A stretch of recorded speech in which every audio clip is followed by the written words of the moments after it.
Anyone who has driven through rural Minnesota in January knows exactly what I mean when I say the sky and the road become the same shade of white. That particular Monday, I was heading back to Duluth after visiting my mother in Bemidji, a 3-hour drive I had made dozens of times since finishing nursing school 6 years earlier. My graduating class from 2018 used to joke about how we scattered across the state like seeds in the wind, and I ended up at St. Luke's Hospital working night shifts in the ICU. The forecast had mentioned light flurries, nothing that would stop someone who grew up learning to drive on icy back roads before she could legally vote. I left my mother's house around 4 in the afternoon, figuring I would beat the worst of it. Maybe grab dinner at that little diner outside of McGregor before the final stretch home. The Subaru Outback had good tires, a full tank, and I had driven through worse conditions more times than I could count. Looking at the pale gray clouds gathering on the horizon, I remember thinking this would be just another uneventful winter drive. By 5:30, I knew I had made a terrible mistake. The light flurries had transformed into something vicious, sheets of snow driving sideways across Highway 2 with a fury that made my windshield wipers completely useless. I was crawling along at maybe 20 miles per hour, both hands gripping the steering wheel so tight my knuckles ached, my headlights barely cutting through the wall of white in front of me. The road had emptied out completely in the past half hour, which should have been my first warning to pull over and wait it out. But the next town was supposedly only 15 miles ahead, and I convinced myself I could make it, that stopping on the shoulder in this visibility was more dangerous than pushing forward. That kind of logic sounds reasonable, until you feel your back tires lose traction on a patch of black ice hidden beneath fresh powder. The Subaru spun once, maybe twice, and then I was sliding sideways toward the ditch at the edge of the road.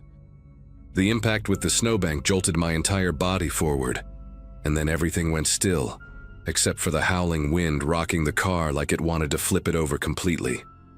I sat there for a long moment, just breathing, doing that quick mental inventory you do after an accident to make sure everything still works. Neck, spine, arms, legs, fingers, toes. Everything moved the way it should. The airbags had not deployed, which told me the impact was not as bad as it felt.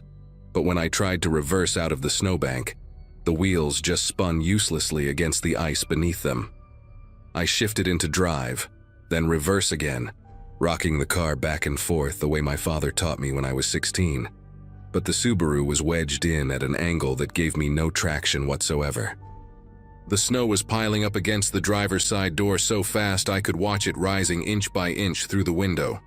I grabbed my phone from the cup holder and felt my chest tighten when I saw the screen. No signal, not even a single bar flickering in and out.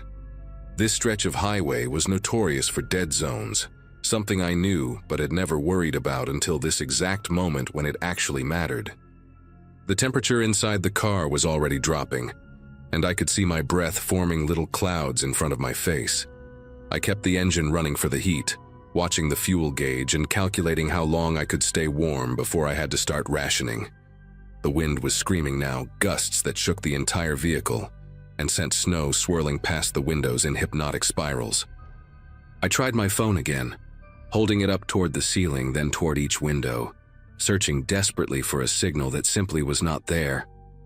My plan was to wait until another car passed, flag them down, get a tow, or at least a ride to somewhere with cell service.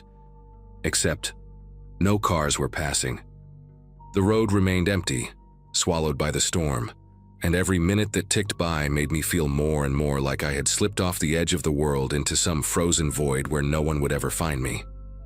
I told myself to stay calm, that this was Minnesota, that someone would come eventually, that people drove this highway all the time, even in bad weather. I just had to be patient and wait.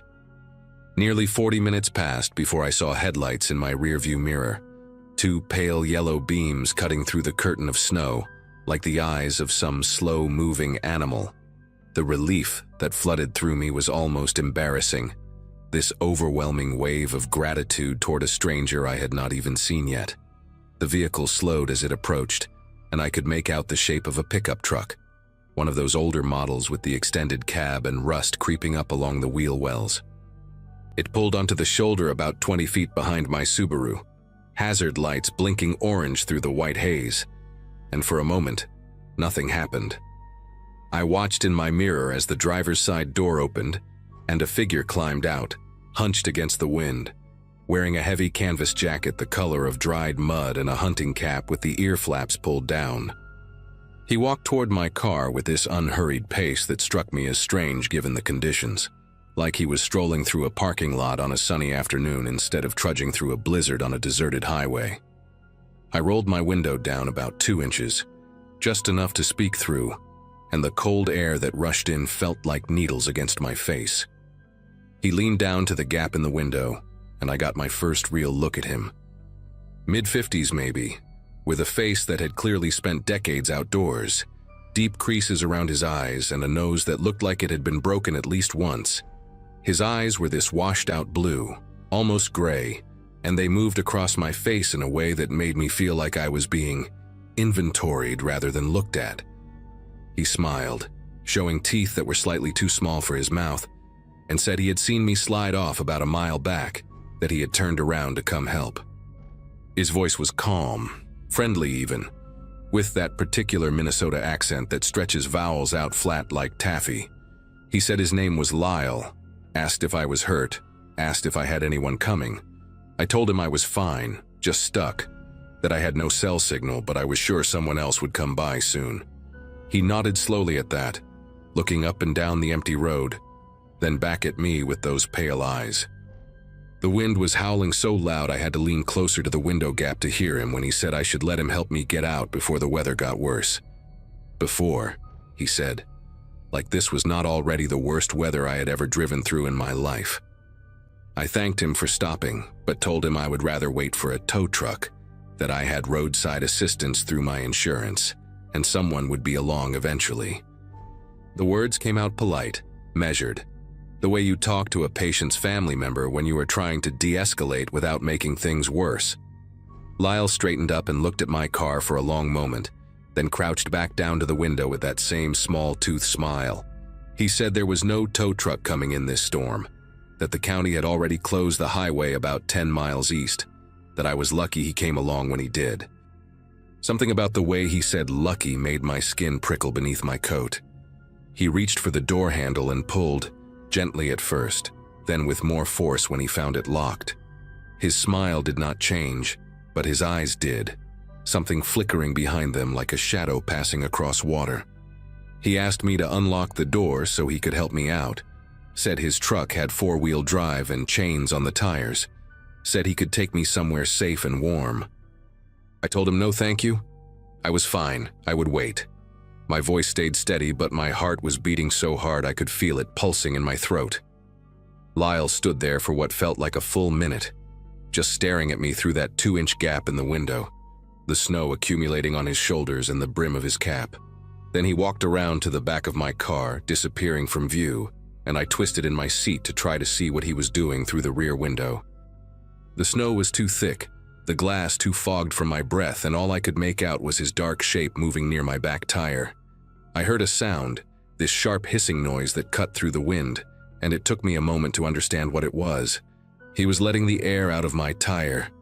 I started honking the horn, long, desperate blasts that the storm swallowed almost immediately, and Lyle came back around to my window with something new in his expression. Not anger exactly, but a kind of patient disappointment, like a parent dealing with a stubborn child. He wedged his boot against the bottom of my door, right in the gap where it met the frame, and leaned close to the window. His breath fogged the glass as he told me that I had no choice but to accept his help now, that I was not going anywhere on a flat tire in a blizzard, that I was being foolish, and he was trying to save my life. The hissing continued from somewhere behind him, and I realized he must have moved to the other rear tire before coming back to the window. I kept hitting the horn, pressing it over and over, the sound pathetic and muffled against the roar of the storm. Lyle did not even flinch, just stood there with his boot wedged against my door, watching me with those colorless eyes like he had all the time in the world. Then I saw something that made my heart seize up in my chest, a faint glow in the distance behind his truck, barely visible through the whiteout but definitely there. Another vehicle. Headlights moving toward us, slow but steady, and I realized this was my only chance to get someone's attention. I laid on the horn with everything I had, screaming at the same time even though I knew no one could hear me through the closed windows and the howling wind. Lyle turned his head to look at the approaching lights, and for just a second I thought he might give up, might walk back to his truck and drive away before anyone saw what he was doing. Instead, he did something that still wakes me up at night sometimes when the wind blows hard enough against my bedroom window. He moved fast, faster than I would have expected from a man his age, climbing onto the hood of my car with the agility of someone who had done this before. He was carrying something, a bundle he must have grabbed from his truck while he was behind my car, and he shook it out as he crouched on the hood like some massive bird of prey. It was a tarp, dark green canvas, the kind you use to cover firewood or wrap around things you want to hide. He spread it across my windshield with quick, practiced movements, tucking the edges down on either side so the wind would not rip it away, and suddenly I was in complete darkness. The weak gray light of the storm vanished entirely, replaced by this suffocating blackness that pressed against my eyes, like something solid. I could hear the other vehicle getting closer, the low rumble of its engine vibrating through the air, and I screamed and pounded on the windshield from the inside, trying to dislodge the tarp, trying to make any kind of commotion that might catch the driver's attention. But the tarp stayed in place, weighted down by the snow that was already accumulating on top of it, and I heard the other vehicle slow down, pause for a moment, and then keep going. The engine sound faded into the storm until there was nothing left but the wind and Lyle's boots shifting on the hood above me, patient and deliberate, waiting in the darkness he had created. Something clicked in my brain then, that survival instinct they say kicks in when you are truly cornered. I stopped screaming, stopped pounding, and forced myself to think. My purse was on the passenger seat, and inside it was a small canister of pepper spray my mother had given me years ago, one of those gifts you toss in your bag and forget about, until suddenly you need it more than you have ever needed anything. I found it by touch in the darkness, my fingers closing around the cold metal cylinder, and I rolled down my window another inch, just enough to fit my hand through. I could hear Lyle moving on the hood, probably repositioning himself to watch the window, and I knew I would only get one chance at this. When his face appeared at the gap, those pale eyes squinting down at me through the opening, I pressed the nozzle and sprayed directly into his eyes without hesitation. The sound he made was not quite human, this guttural shriek of pain and rage that cut through the storm like a blade. He fell backward off the hood, and I heard him hit the ground on the passenger side, cursing and coughing and clawing at his face. I did not wait to see if he could recover. I threw open my door against the snowbank, forcing it through the accumulation with strength I did not know I had, and I ran. The tarp was still covering my windshield. My tires were flat, and I had no phone signal, but none of that mattered anymore. I ran toward the direction the other car had gone, stumbling through knee-deep snow, the wind tearing at my coat and my hair and my face. Behind me, I could hear Lyle screaming my way, calling me names, telling me I was going to freeze to death out here, that I needed him, that I was making a mistake. I kept running. About a quarter mile down the road, I saw lights through the snow, not moving this time, but stationary, and I realized there was a farmhouse set back from the highway that I had not noticed before. I made it to their door somehow, collapsed against it, pounded until an elderly woman opened it with a shotgun in her hands, and her husband already on the phone with the sheriff. They brought me inside, wrapped me in blankets, gave me hot coffee while I shook so hard I could barely hold the cup. The sheriff's deputy, who arrived 40 minutes later, told me they found my car exactly where I left it. Tarp still on the windshield, 2 flat tires, but no sign of Lyle or his pickup truck anywhere on that stretch of highway. That was January of 2023, almost 2 years ago now. The police never found him, never even confirmed that someone matching his description lived anywhere in the county.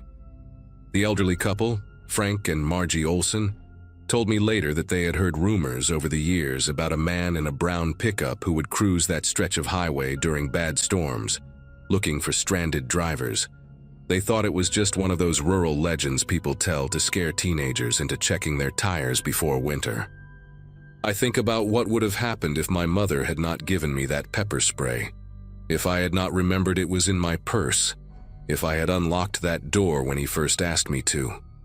I think about the other car that drove past while I was screaming in the darkness, how close help was, and how completely invisible I had become. I still drive that highway when I visit my mother, but only in daylight now, only when the forecast is clear, and I always tell someone exactly when I am leaving and exactly when I should arrive. Sometimes, when I pass that spot where my car went into the snowbank, I slow down and look at the tree line, half expecting to see an old pickup truck idling there among the pines, waiting for the next storm to roll in.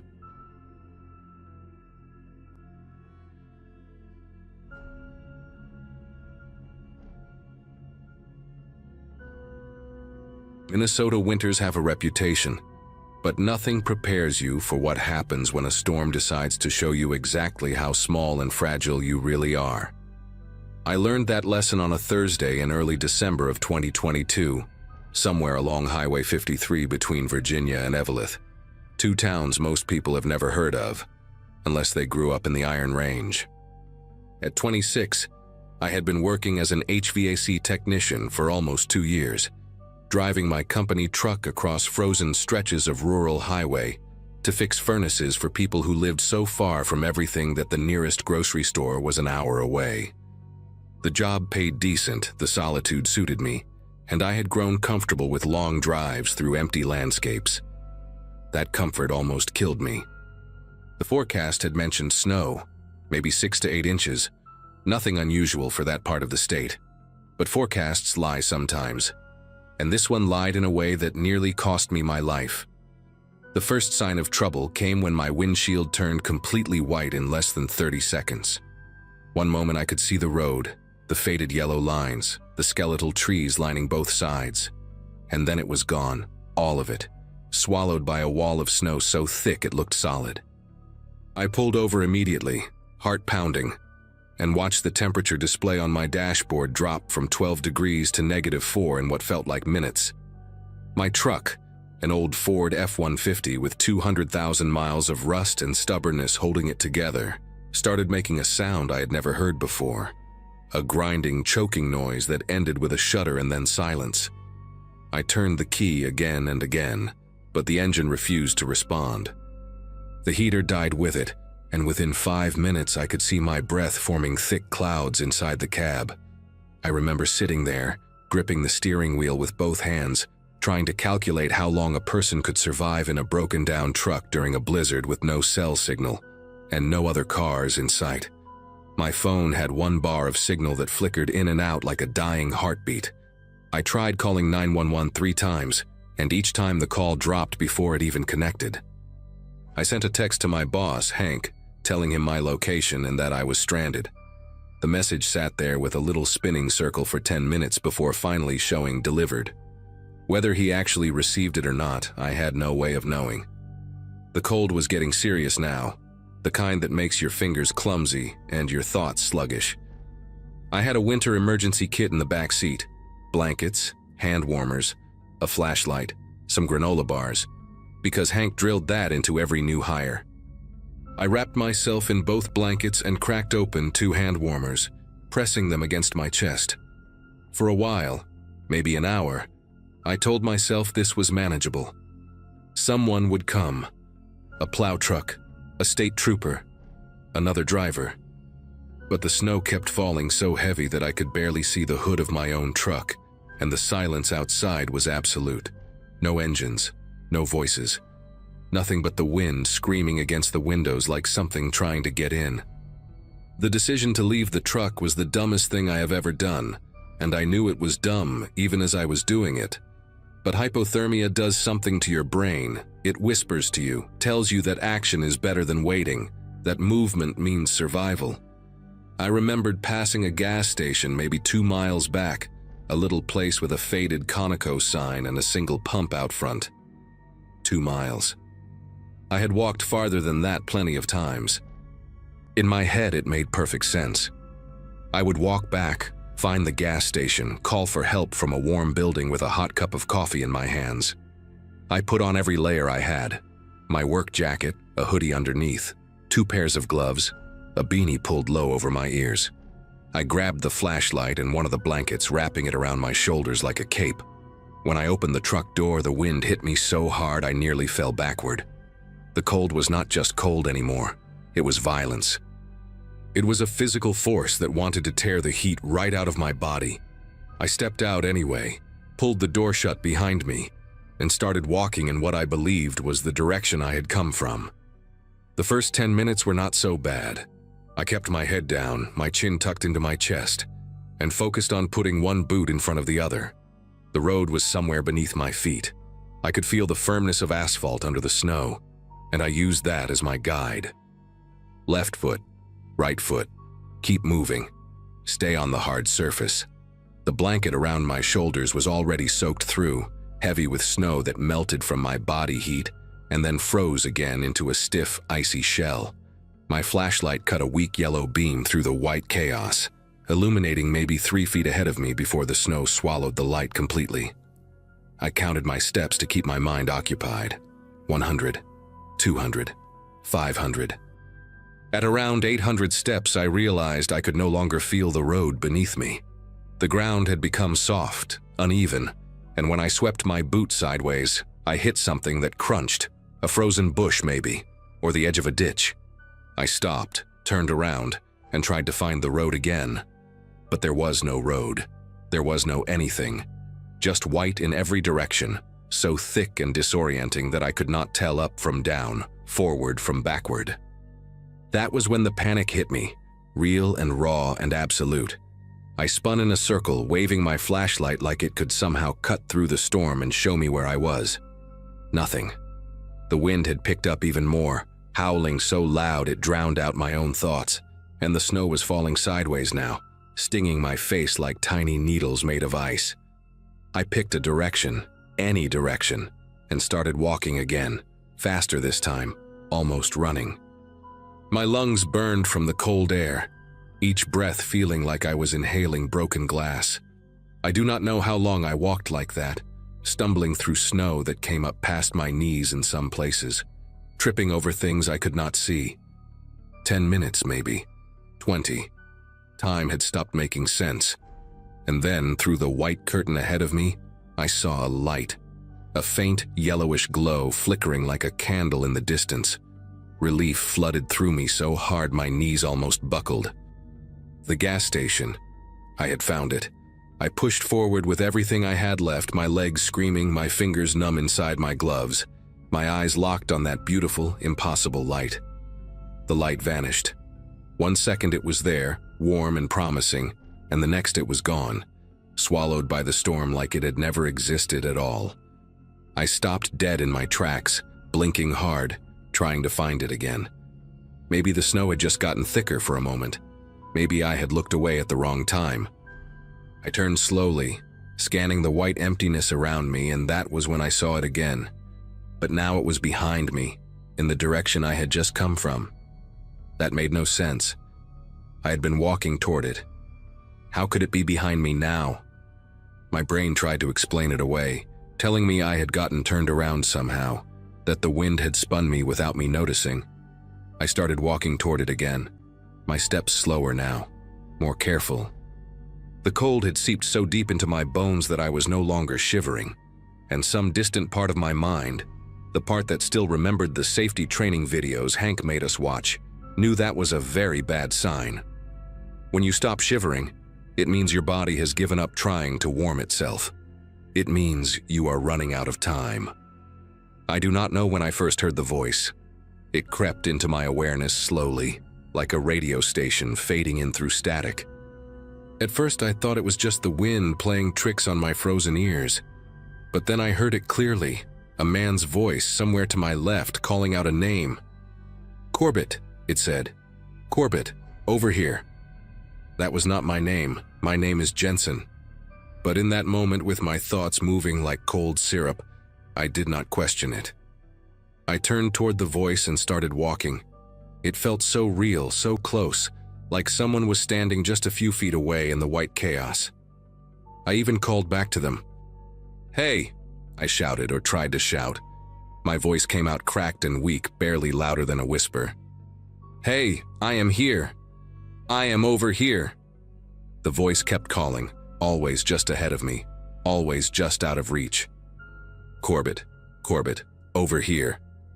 I followed it like a dog following its owner, stumbling through the snow, no longer feeling my feet or my hands or most of my face. Some part of me knew something was wrong. Some part of me was screaming that there was no one out there, that I was alone, that my brain was breaking down from the cold. But that voice was the only thing I had left to hold on to, and I could not let it go. The next part is hard to explain because it did not feel like it was happening to me. It felt like I was watching myself from somewhere outside my own body, floating a few feet above this stumbling, frozen man who used to be Jensen from Duluth. The voice had stopped calling for Corbett, and now it was talking directly to me, asking me questions, telling me things, having a full conversation like we were old friends catching up over beers. I answered it. I know I did because my throat was raw afterward, scraped dry from all the talking. I cannot remember most of what we discussed. Fragments come back to me sometimes, in dreams that jolt me awake covered in sweat. Something about my father, who died when I was 19. Something about a girl I dated in high school, Melissa Hartman, who I had not thought about in years. The voice knew things about me, personal things, and at the time that seemed perfectly normal. Of course it knew. Of course this stranger in the storm knew about the time I crashed my bike into a mailbox when I was 7, or the night I cried in my truck after my dad's funeral because I could not cry in front of my mom. It all made sense in the way that dreams make sense, logical until you wake up and realize none of it was real. At some point I got hot. That sounds insane given the circumstances, but I remember the heat washing over me like I had stepped into a sauna. My jacket felt suffocating. My hoodie underneath like a wool blanket wrapped too tight. I needed to get them off.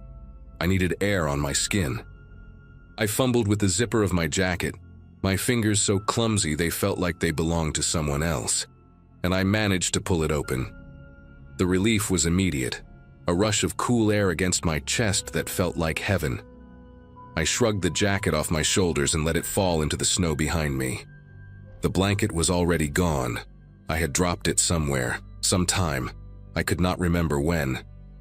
My hoodie came off next, and then I was standing in the blizzard in nothing but a thin flannel shirt, and I felt perfect.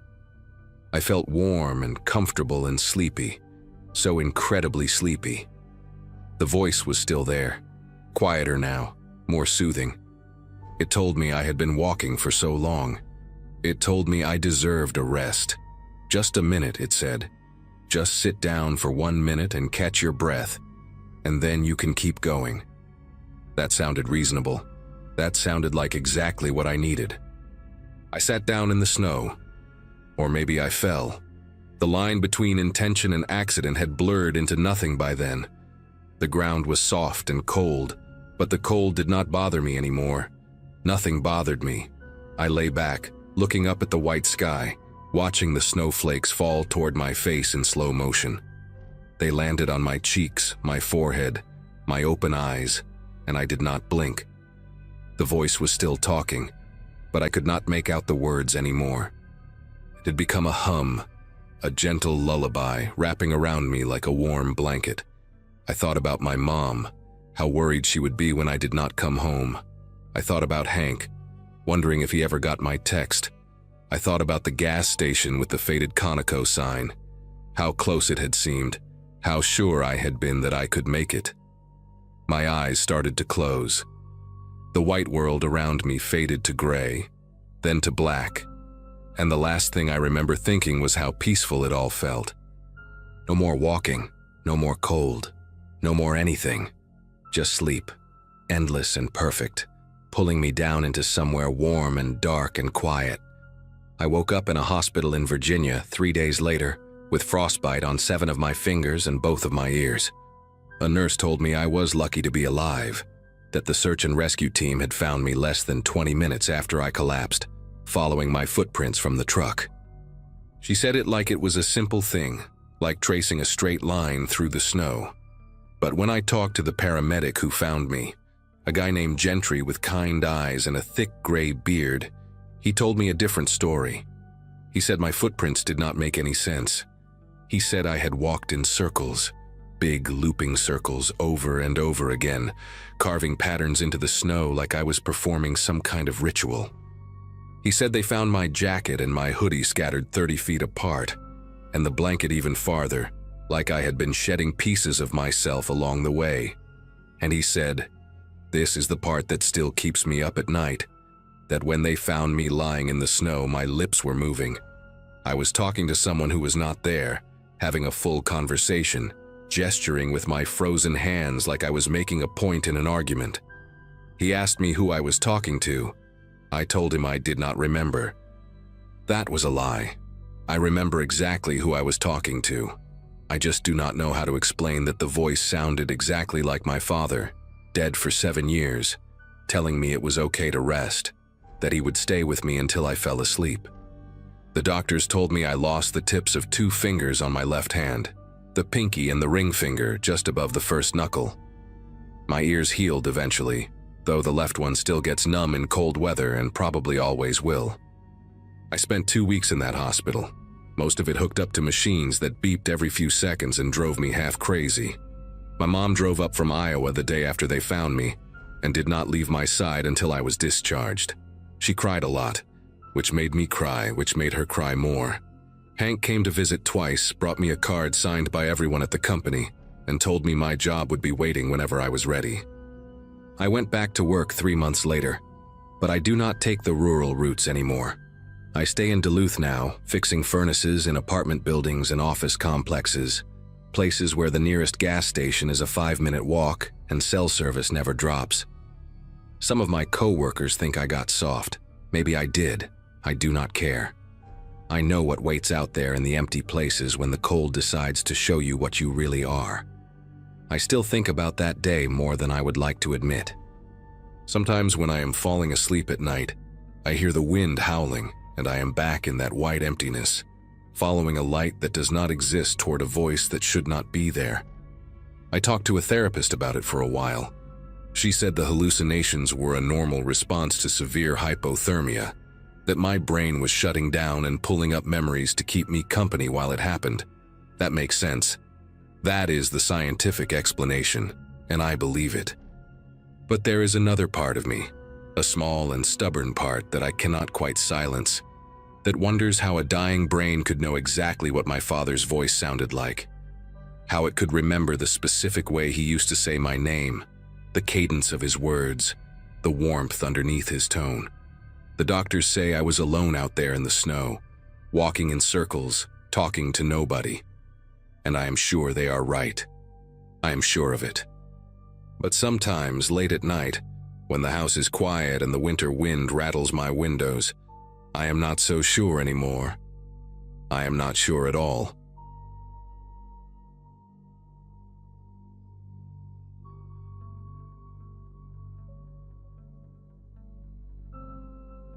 Nobody warns you about how quiet it gets when you're truly stuck.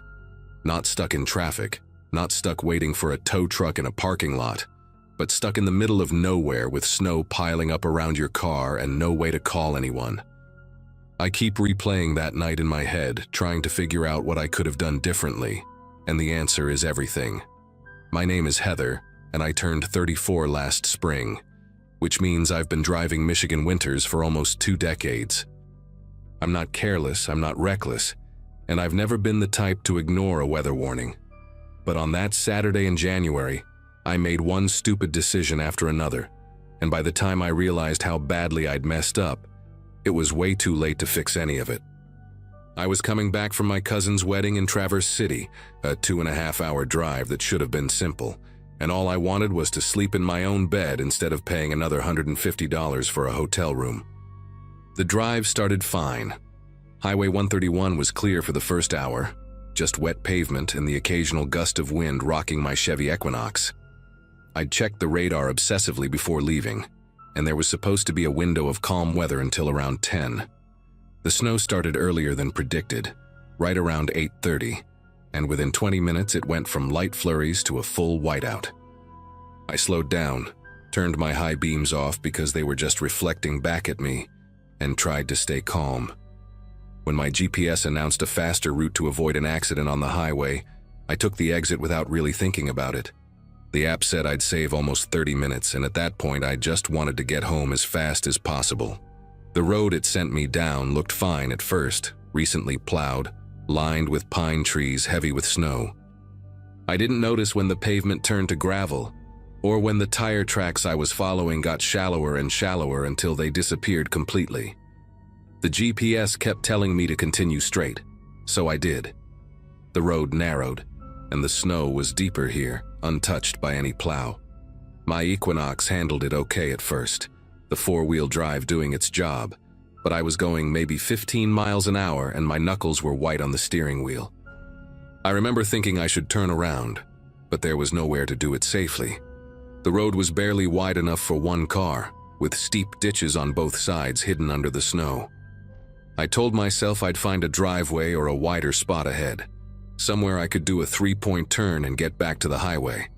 The GPS said I only had 11 miles left on this road before it connected to another county route. 11 miles. That's nothing. I could do 11 miles.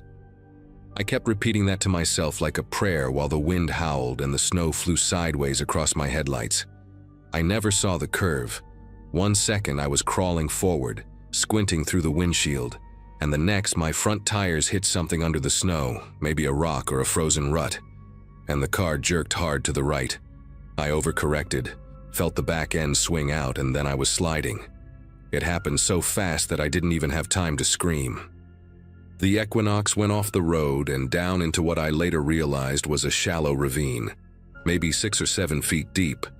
The impact wasn't violent, more like sinking into a snowbank, but when I tried to reverse, the wheels just spun uselessly. I put it in drive, tried rocking back and forth, but I was stuck.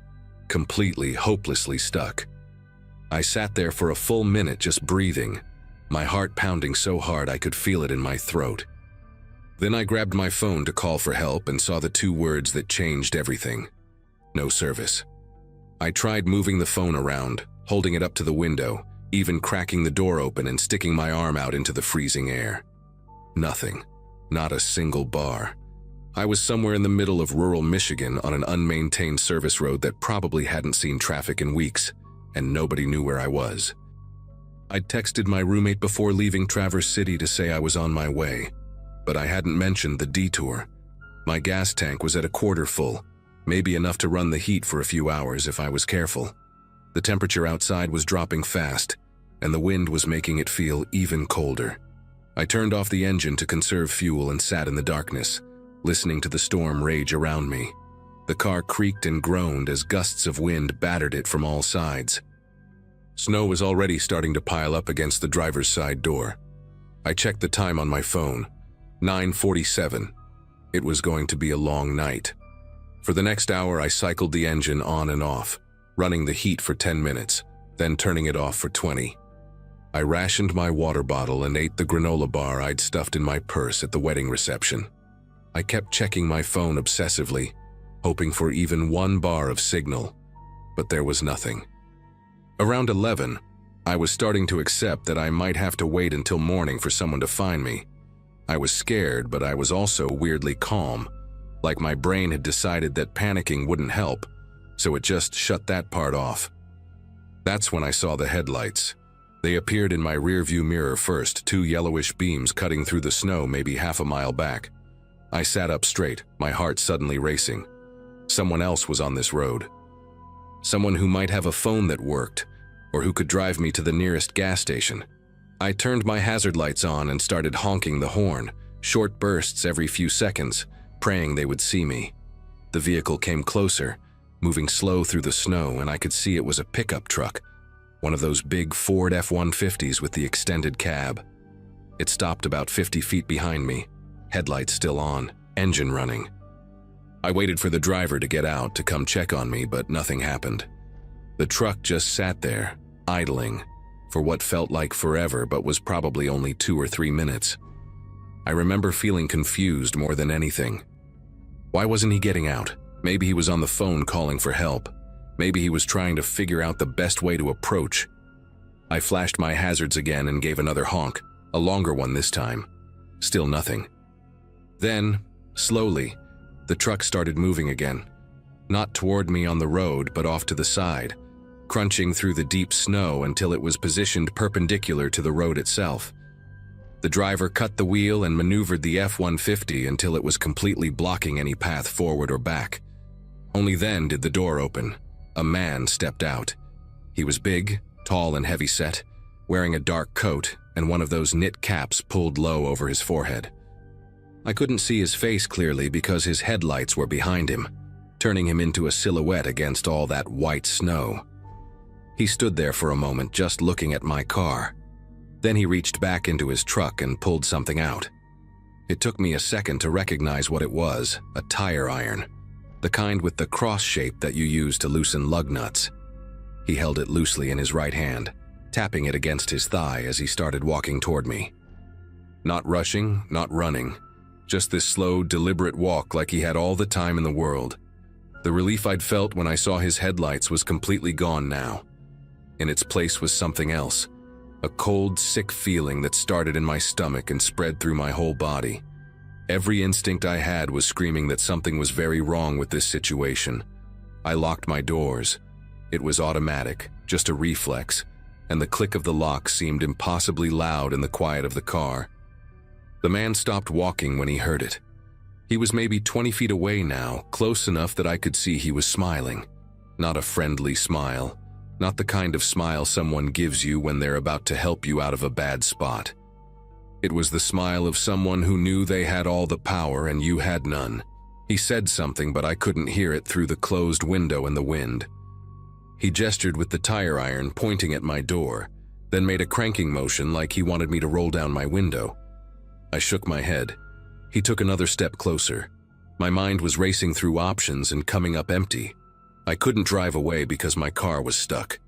I couldn't call for help because I had no signal. I couldn't outrun him in knee-deep snow wearing the dress flats I'd worn to the wedding. The only thing between me and this man was a couple inches of glass and some sheet metal, and he had a tool designed specifically for breaking things. He walked around to the front of my car, taking his time, looking at how I was stuck in the ravine. Then he came to the driver's side window and knocked on it with the tire iron. 3 slow taps that made the glass vibrate. He leaned down and I saw his face for the first time. He looked normal. That was the worst part. Not like a monster, not like a movie villain. Just a regular guy, maybe mid-40s with a patchy beard and small dark eyes. He could have been someone's neighbor, someone's co-worker, someone you'd pass in the grocery store without a second glance. He said something again, and this time I could make out the words through the glass. He said I looked cold. He said he could help me warm up. The way he said it made my skin prickle with fear. I grabbed the only thing I could find, an ice scraper with a heavy plastic handle, and held it up so he could see it. He laughed. Actually laughed, like I'd just told him a joke. He raised the tire iron and I thought, this is it. He's going to smash the window and drag me out. I was already bracing myself, trying to figure out where to hit him with the scraper when he came through. But then something happened. Headlights, more headlights, coming from the same direction his truck had come from. He saw them too, and his whole body language changed. He stepped back from my window, looked at the approaching vehicle, then looked back at me. For a second we just stared at each other, and I could see him calculating, weighing his options. The new headlights were getting closer, and I could hear the engine now, something big like another truck or maybe an SUV. The man with the tire iron took one more look at me, and what I saw in his eyes terrified me more than anything else that night. It wasn't anger or frustration at being interrupted. It was patience, like he was just putting something on pause, something he fully intended to come back to later. He walked back to his truck without hurrying, climbed in, and drove off into the storm, his taillights disappearing in seconds. The other vehicle turned out to be a county plow truck doing an emergency run on the main road about a mile east. The driver, a guy named Pete who looked like he was in his 60s, said he'd seen tire tracks going down the service road and figured someone might be in trouble. He called dispatch on his radio, and within an hour there was a tow truck pulling my Equinox out of the ravine and a sheriff's deputy taking my statement. I told them everything, described the man, described his truck, gave them the partial plate number I'd somehow managed to memorize in those terrifying minutes. They said they'd look into it. That was almost a year ago now. They never found him, no arrests, no suspects, nothing. Sometimes I wonder if he's still out there, driving those back roads during snowstorms, looking for someone else whose GPS sent them the wrong way. I sold my Equinox 2 months after that night. I couldn't stand sitting in it anymore. Couldn't stop seeing his face in the window every time I got behind the wheel. I take the highway now, always, even if it adds an hour to my trip. And when the snow starts falling, I don't drive at all. I just stay home, lock my doors, and wait for it to pass.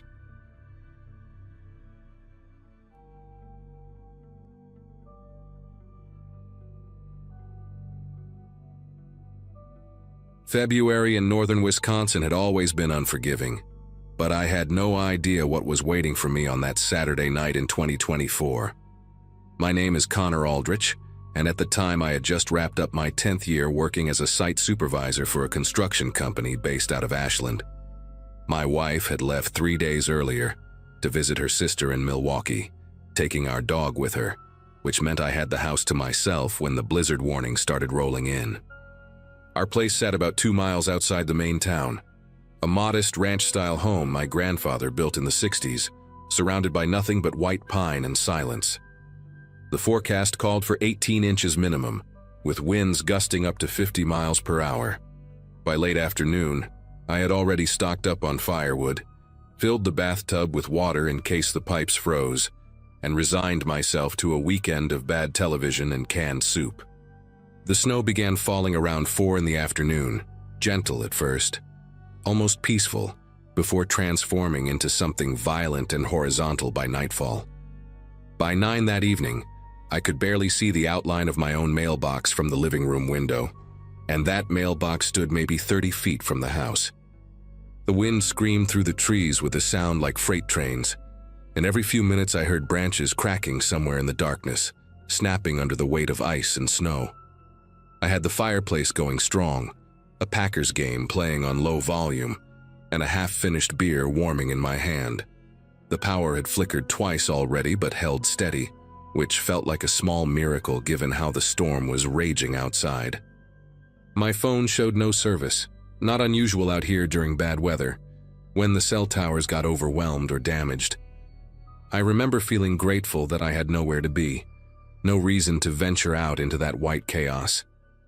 The isolation felt comfortable, even cozy, the way it does when you know you are safe inside while nature throws its worst tantrum just beyond your walls. That sense of safety would not last much longer. The pounding started around 10:15. Not a knock, pounding. 3 heavy strikes against the front door that cut straight through the noise of the storm and made me jump hard enough to spill beer down my shirt. My first thought was that a branch had blown against the house, maybe slammed into the doorframe with the wind. But then it came again, deliberate and rhythmic, and I heard voices. Muffled, barely audible over the howling gusts, but definitely human voices calling out from my front porch. I muted the television and stood there in the sudden silence of my living room, heart beating fast, trying to make sense of what I was hearing. Nobody should have been out in that storm. The roads had been closed since 7. The county sheriff had announced it on the radio, and my driveway alone was a 1/4 mile of unplowed gravel that would have buried any normal vehicle up to its axles. I grabbed the baseball bat I kept by the coat closet, an old Louisville Slugger from my high school days, and approached the door slowly, keeping to the side of the window. Through the frosted glass panel beside the door, I could make out 2 figures standing on my porch, bundled in dark clothing with bright strips of reflective material on their shoulders and chests. One of them leaned close to the door and shouted something I could not quite hear, then pounded again, 3 more strikes that rattled the door in its frame.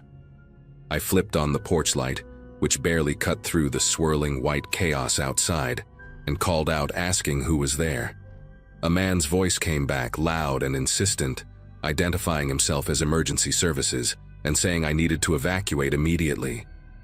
He said something about structural collapse risks, that the county had issued mandatory evacuations for this area, that I needed to come with them right now.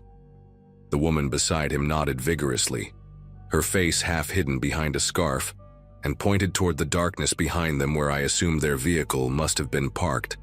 Something about the whole scene made the hair on my arms stand straight up, though I could not have told you exactly why in that moment. I asked them to hold up their identification to the window, and the man complied, pressing a laminated badge against the glass. The porch light caught it just enough for me to read the words, Bayfield County Emergency Management, printed across the top with a photo and a name I could not quite make out. It looked official at first glance, but something was wrong. The badge had no hologram, no embossed seal, nothing that matched the credentials I had seen on actual county workers who came through our construction sites for inspections. The photo seemed slightly off-center, printed on regular paper and slipped into a plastic sleeve you could buy at any office supply store. I looked past him toward where their vehicle should have been, and saw only a dark shape maybe 50 feet back. No flashing lights, no emergency markings, just what looked like a regular pickup truck with the headlights off. Real rescue teams would have arrived in marked vehicles with strobes blazing, especially in conditions this bad. Real rescue teams would have called ahead using emergency broadcast systems or knocked on doors with police escort. These two had appeared out of nowhere in the middle of a blizzard with homemade badges and a civilian truck, telling me I needed to leave my warm house immediately. The man started talking faster when I did not open the door, his voice taking on an edge of frustration that did not sound like concern for my safety. He said the roof could cave in any minute, that 3 other houses in the area had already collapsed, that I was putting myself in serious danger by staying inside. The woman chimed in, saying they had a warming shelter set up at the community center, and that I needed to come now, right now. There was no time to wait. I noticed she kept glancing to her left, back toward that dark truck, like she was checking on something or someone. I told them I appreciated the warning, but my house was solid, built to withstand Wisconsin winters for 60 years, and I would take my chances. The man's whole demeanor changed then. He leaned closer to the door, close enough that I could see his breath fogging up the glass, and said in a lower voice that they could not leave me here, that they had orders to bring everyone out, that I needed to open the door so they could explain the situation properly. He said the word orders like it meant something, like I should be impressed or intimidated. I tightened my grip on the bat and told them I was not going anywhere. That was when the woman spoke up again, and what she said sent a chill straight through me that had nothing to do with the cold. She said they understood my hesitation, that people get scared during emergencies, but that they really needed to come inside for just a moment to assess the structural damage from within. She said it would only take 5 minutes, that they had thermal imaging equipment in the truck that could detect stress fractures in the foundation, and they needed to check my basement. Her voice was calm, almost soothing, like she was reading from a script she had practiced many times before. The man nodded along, and actually put his hand on the door handle, giving it a slow experimental turn. The deadbolt held, thank God, but the fact that he tried it at all made my heart start hammering against my ribs. I backed up a few steps and shouted through the door that if they did not leave my property immediately, I would call the police. The man laughed at that, a short, ugly sound, and said good luck getting through to anyone tonight, that the phone lines were down across the whole county, that they were the only help available for miles around. He said it like a threat, like he wanted me to understand just how alone I really was out here. I retreated to the kitchen, keeping my eyes on the front door, and grabbed the landline phone from its cradle on the wall. Dead silence, no dial tone, just like he said. My cell phone still showed no service, the little icon at the top of the screen completely empty. I felt a wave of panic rising in my chest and forced myself to breathe slowly, to think clearly, to not let fear make my decisions for me. The pounding started again, harder this time, and I heard the man yelling that they were running out of time, that the storm was getting worse, that I was being unreasonable. Between his shouts, I could hear them talking to each other in low voices I could not make out, and then I heard footsteps moving off the porch, crunching through the snow around the side of the house. They were circling the property, checking the windows, looking for another way in. I moved quickly through each room on the ground floor, confirming that every window was locked, every latch secured. When I reached the back door in the mudroom, I found the woman standing right there on the other side of the glass, her face inches from the window, staring directly at me with eyes that held no warmth at all. She did not say anything, just stood there watching me through the frost-covered glass while the snow swirled around her like a white curtain. I stepped back and nearly tripped over a pair of work boots, catching myself on the washing machine. She tilted her head slightly, almost curious, then raised one gloved hand and tapped a finger against the window 3 times. Slow, deliberate, patient. I heard the man's voice calling from somewhere around the front of the house, asking if she had found anything, and she turned away without answering and disappeared back into the storm.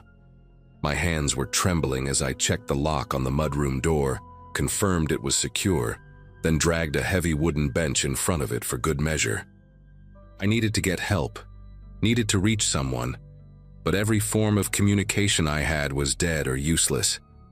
Then I remembered the old CB radio in the basement, the one my grandfather had installed decades ago for emergencies exactly like this one. I had not used it in years, was not even sure it still worked, but it ran on its own battery backup and operated on frequencies that had nothing to do with cell towers or phone lines. I grabbed a flashlight from the kitchen drawer and descended the basement stairs as quietly as I could, wincing at every creak of the old wooden steps. The basement was cold and dark, filled with the smell of dust and old concrete, and I had to navigate past stacks of storage boxes and forgotten furniture to reach the workbench where the radio sat. The unit looked ancient, all brown plastic and silver dials, but when I flipped the power switch, a small red light blinked on, and I nearly cried with relief. I picked up the handset and started cycling through channels, calling out for anyone who could hear me, identifying myself and my address and saying I had intruders on my property, pretending to be emergency services. Static answered me on the first 3 channels, then the 4th, then the 5th. On channel 9, I finally heard a voice crackle through, a woman asking me to repeat my location.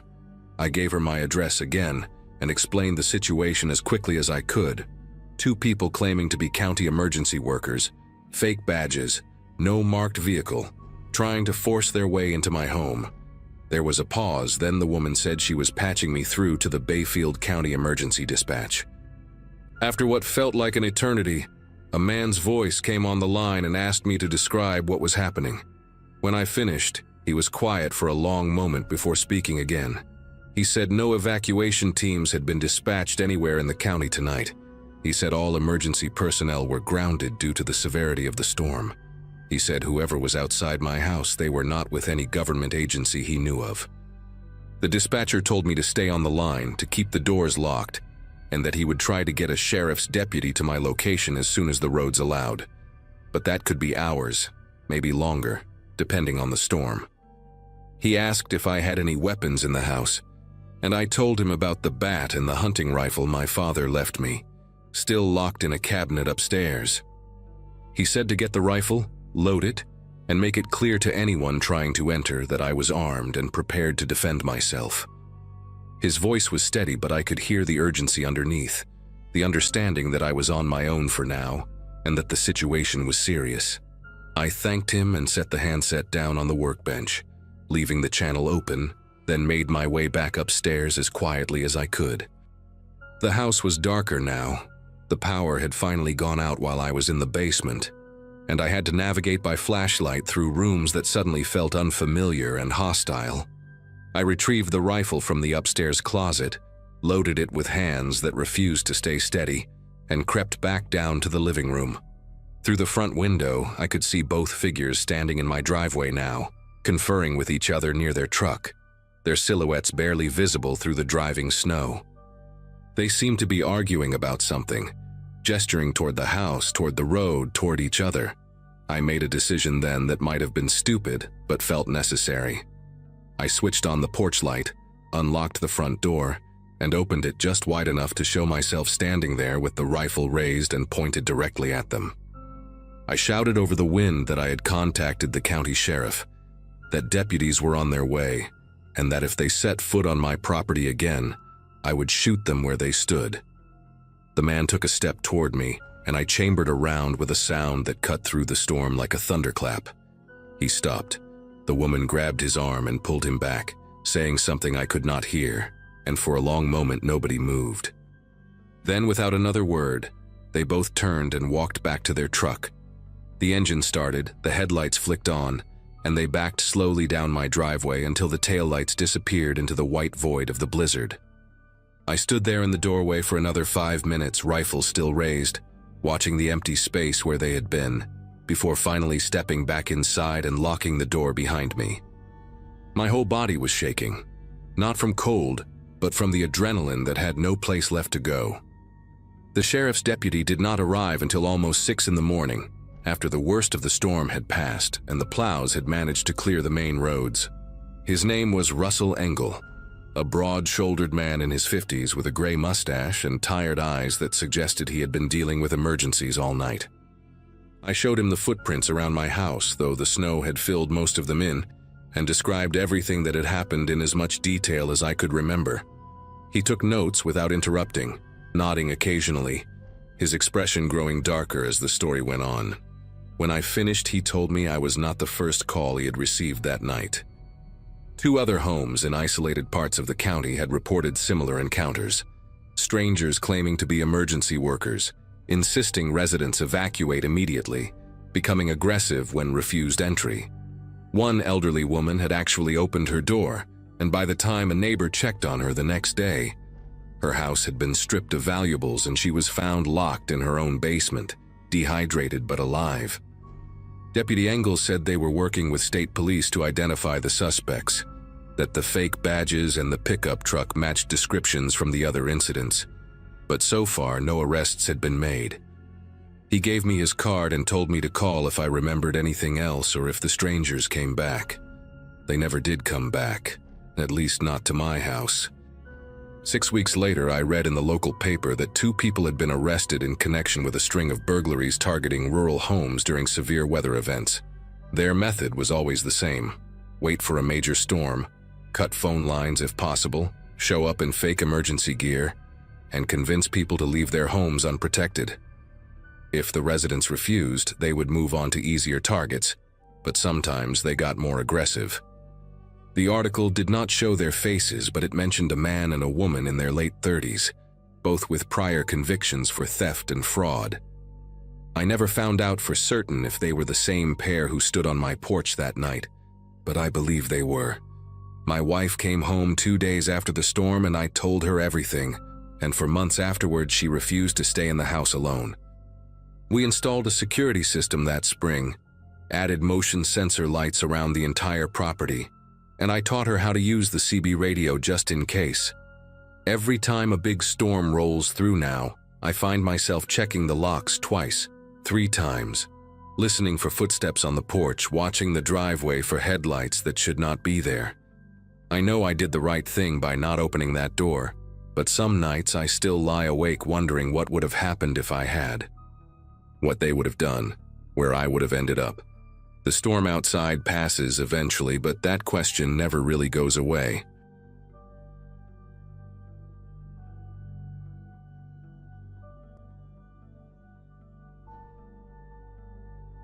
My grandmother left me 40 acres of farmland outside of Bozeman, Montana, when she passed in the spring of 2017. At 26, inheriting a farmhouse seemed like a better deal than paying rent in Portland, where I had lived since graduating college. Most of my friends thought I had lost my mind, moving alone to a place where the nearest neighbor was 3 miles down a dirt road, and the closest grocery store required a 40-minute drive. But something about the silence called to me, the way darkness actually meant darkness out there, not the orange glow of streetlights bleeding through curtains. I had been on the property for about 8 months when winter arrived in full force, and I believed I understood what isolation truly meant. I was wrong about that. You do not understand isolation until a blizzard erases every familiar landmark, until the road vanishes and the fences disappear, and your farmhouse becomes the only thing that exists in an endless white void. That morning, the weather radio had been spitting warnings about an incoming storm system since before dawn. By noon, snow fell in thick curtains that cut visibility down to maybe 20 feet. I had done everything right.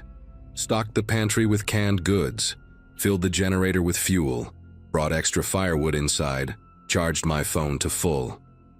The farmhouse itself was solid, built by my great-grandfather in 1952, with walls thick enough to muffle the wind, and a wood-burning stove that could heat the entire first floor. Around 3 in the afternoon, I stood at the kitchen window watching the world erase itself, feeling that particular smugness of being prepared while nature threw its worst at the walls. The wind screamed so loud I could feel it vibrating in my chest. That is probably why I did not hear him at first, why his moaning had to rise above the storm before it finally broke through to me, a sound so human and desperate that it cut straight through the howling chaos outside. I thought I was imagining it at first. When you live alone in a place that quiet, your brain starts inventing sounds just to fill the emptiness. But then I heard it again, louder, a man groaning in pain somewhere close to the house. I grabbed the flashlight from the drawer by the sink and moved to the front door, pressing my ear against the cold wood. The moaning continued, raw and agonized, coming from directly outside on the porch. My heart was pounding as I unlatched the deadbolt and cracked the door open just enough to aim the flashlight beam into the swirling snow. And there he was, crumpled on my front steps like a puppet with its strings cut, a man in a brown canvas jacket and jeans clutching his right leg and grimacing up at me through the ice crystals clinging to his eyebrows and beard. He looked maybe 40, 45, with a weathered face and pale blue eyes that squinted against the flashlight. He was shivering violently, his lips already taking on a bluish tint that terrified me more than anything else. He said his name was Ray, that he had been driving on the county road when the storm got too bad, and he pulled over to wait it out. He told me he had tried to walk to find help when his car started losing heat, but he slipped on a patch of ice about 100 yards from my driveway and felt something snap in his ankle. He had crawled the rest of the way, he said, following the faint glow of my porch light through the blizzard. His voice came out in stuttering gasps between shivers, and even though something in the back of my mind whispered that I should be careful, I could not leave a man to freeze to death on my doorstep. I grabbed him under the arms and dragged him into the mudroom, his injured leg trailing behind him as he cried out in pain. The cold that came in with him was savage, biting at my exposed skin, and I slammed the door shut against the storm with my shoulder while he lay on the floor, groaning and thanking me over and over. I called 911 immediately, my fingers clumsy on the phone screen. The dispatcher told me what I already knew, that the roads were impassable and emergency services were stretched thin across the county. She said they would send someone as soon as conditions allowed, but that could be hours, maybe longer. She asked me to keep him warm, elevate the injured leg, watch for signs of severe frostbite. When I hung up, Ray was watching me from the mudroom floor with those pale blue eyes, and he smiled in a way that was probably meant to be grateful, but came across as something else, something I could not quite name. I helped him hop into the living room, his arm slung over my shoulder, his weight pressing against me as he winced with every movement. I got him settled on the couch near the wood stove, wrapped him in the heavy wool blanket my grandmother had kept draped over the armchair, and went to the kitchen to make coffee. That was when I noticed the first thing that did not add up. From the kitchen window, I could see the side of the porch and part of the front yard, visibility slightly better now that the wind had shifted direction. I looked at the spot where Ray claimed he had crawled up the steps, expecting to see some kind of trail, a disturbed path in the snow, marks from his hands and knees. But the snow on the steps looked smooth, almost untouched except for the mess we had made dragging him inside. I told myself the storm must have covered his tracks in the minutes between his arrival, and when I looked, but the math did not work. He had been moaning outside for at least a couple of minutes before I opened the door, and the steps were sheltered under the porch overhang. The snow there should not have accumulated that fast. I stared at the pristine white surface and felt a cold knot forming in my stomach that had nothing to do with the temperature outside. I brought him the coffee and sat in the armchair across from the couch, watching him wrap his hands around the mug. He drank slowly, his eyes moving around the room in a way that felt too deliberate, too calculating, lingering on the doorways and windows before settling back on me. He asked how long I had lived here alone, and I lied without thinking, told him my boyfriend was upstairs sleeping off a cold. Ray nodded, but something flickered in his expression, a tiny shift that told me he did not believe a word of it. He asked if the upstairs bedrooms had locks on the doors, said he was just wondering because he did not want to impose, wanted to make sure I felt safe with a stranger in the house. The question landed wrong, too specific, too focused on security. I told him the bedroom doors were old, that none of them locked properly anymore, which was the truth but felt like a mistake the moment it left my mouth. He nodded again, slower this time, and took another sip of his coffee. His ankle, the one he said was broken, rested on the cushion I had propped up for him, but I realized I had not actually seen any swelling, any bruising, nothing but his word that it was injured at all. I excused myself to check on the generator, which was a lie, but I needed to get away from him for a minute to think. The generator was in the mudroom, and I stood there pretending to examine it while my mind raced through everything that had happened. His story about the car on the county road, but I had not heard any engine, had not seen any headlights through the storm before he appeared. The missing crawl marks on the porch steps. The way he asked about locks, about which rooms secured from the inside. I pulled out my phone and dialed 911 again, keeping my voice low. The same dispatcher answered, and I asked her, trying to sound casual, if anyone had reported an abandoned vehicle on the county road near my address. She checked and told me no, nothing had been called in, no stranded motorists in my area at all. I thanked her and said I would call back if I needed anything, then hung up and pressed my back against the mudroom wall, my breath coming shallow and fast. Either Ray had lied about the car, or he had lied about which road he had been on, or he had lied about everything. I went back to the living room and found him standing by the window, his weight balanced evenly on both legs, peering out into the storm. He turned when he heard me, and for just a second his face held an expression I cannot properly describe, something blank and appraising, like a person calculating odds. Then the mask slipped back on, the pained grimace, the slight hunch as he shifted weight off his supposedly broken ankle. He said he thought he heard something outside, maybe an animal. I told him to sit back down, that he should not be standing on that leg, and watched as he made a show of limping back to the couch. But I had seen it now, the way he moved when he thought I was not looking, smooth and steady with no trace of injury. My grandmother kept a shotgun in the hall closet, unloaded, but with shells on the top shelf behind some old photo albums. I had never fired it, never even held it properly, but knowing it was there gave me something to hold on to mentally. I sat back down in the armchair and kept my phone in my hand, pretending to scroll through something while I watched Ray from the corner of my eye. He started asking more questions, casual on the surface but pointed underneath. How far was the nearest neighbor? Whether the county plowed my road, or if I had to hire someone private. If I had family nearby who checked on me during storms. Each question peeled back another layer of my safety, mapping my vulnerabilities with the precision of someone who had done this before. I gave vague answers, mentioned neighbors closer than they actually were, invented a brother who lived in town and visited often. Ray nodded along, but his eyes had changed, harder now, less concerned with maintaining the pretense of a grateful injured stranger.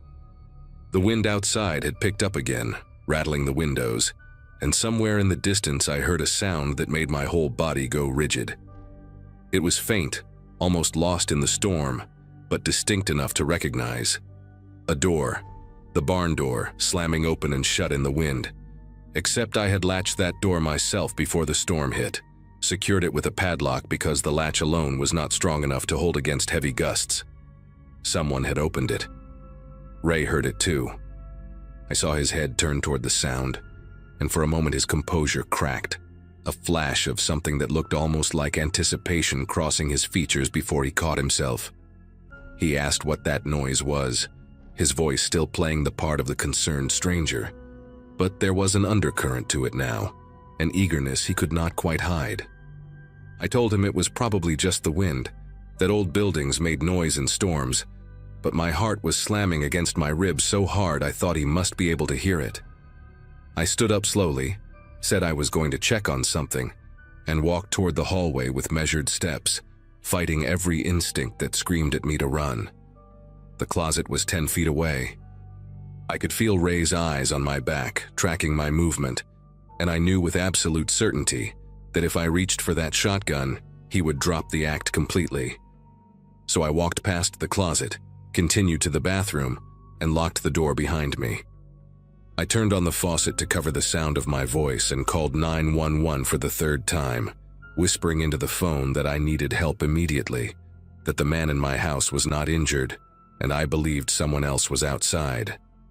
The dispatcher kept me on the line, told me a county sheriff unit was already en route because of my earlier call, that they had prioritized my address when they saw multiple contacts from the same number. She asked me to stay where I was, to keep the door locked, to not engage with the man. I could hear Ray moving around in the living room, his footsteps steady and unhurried, no limp at all now. Then I heard him try the bathroom door handle, a slow, deliberate turn that stopped when it met the lock. He did not say anything.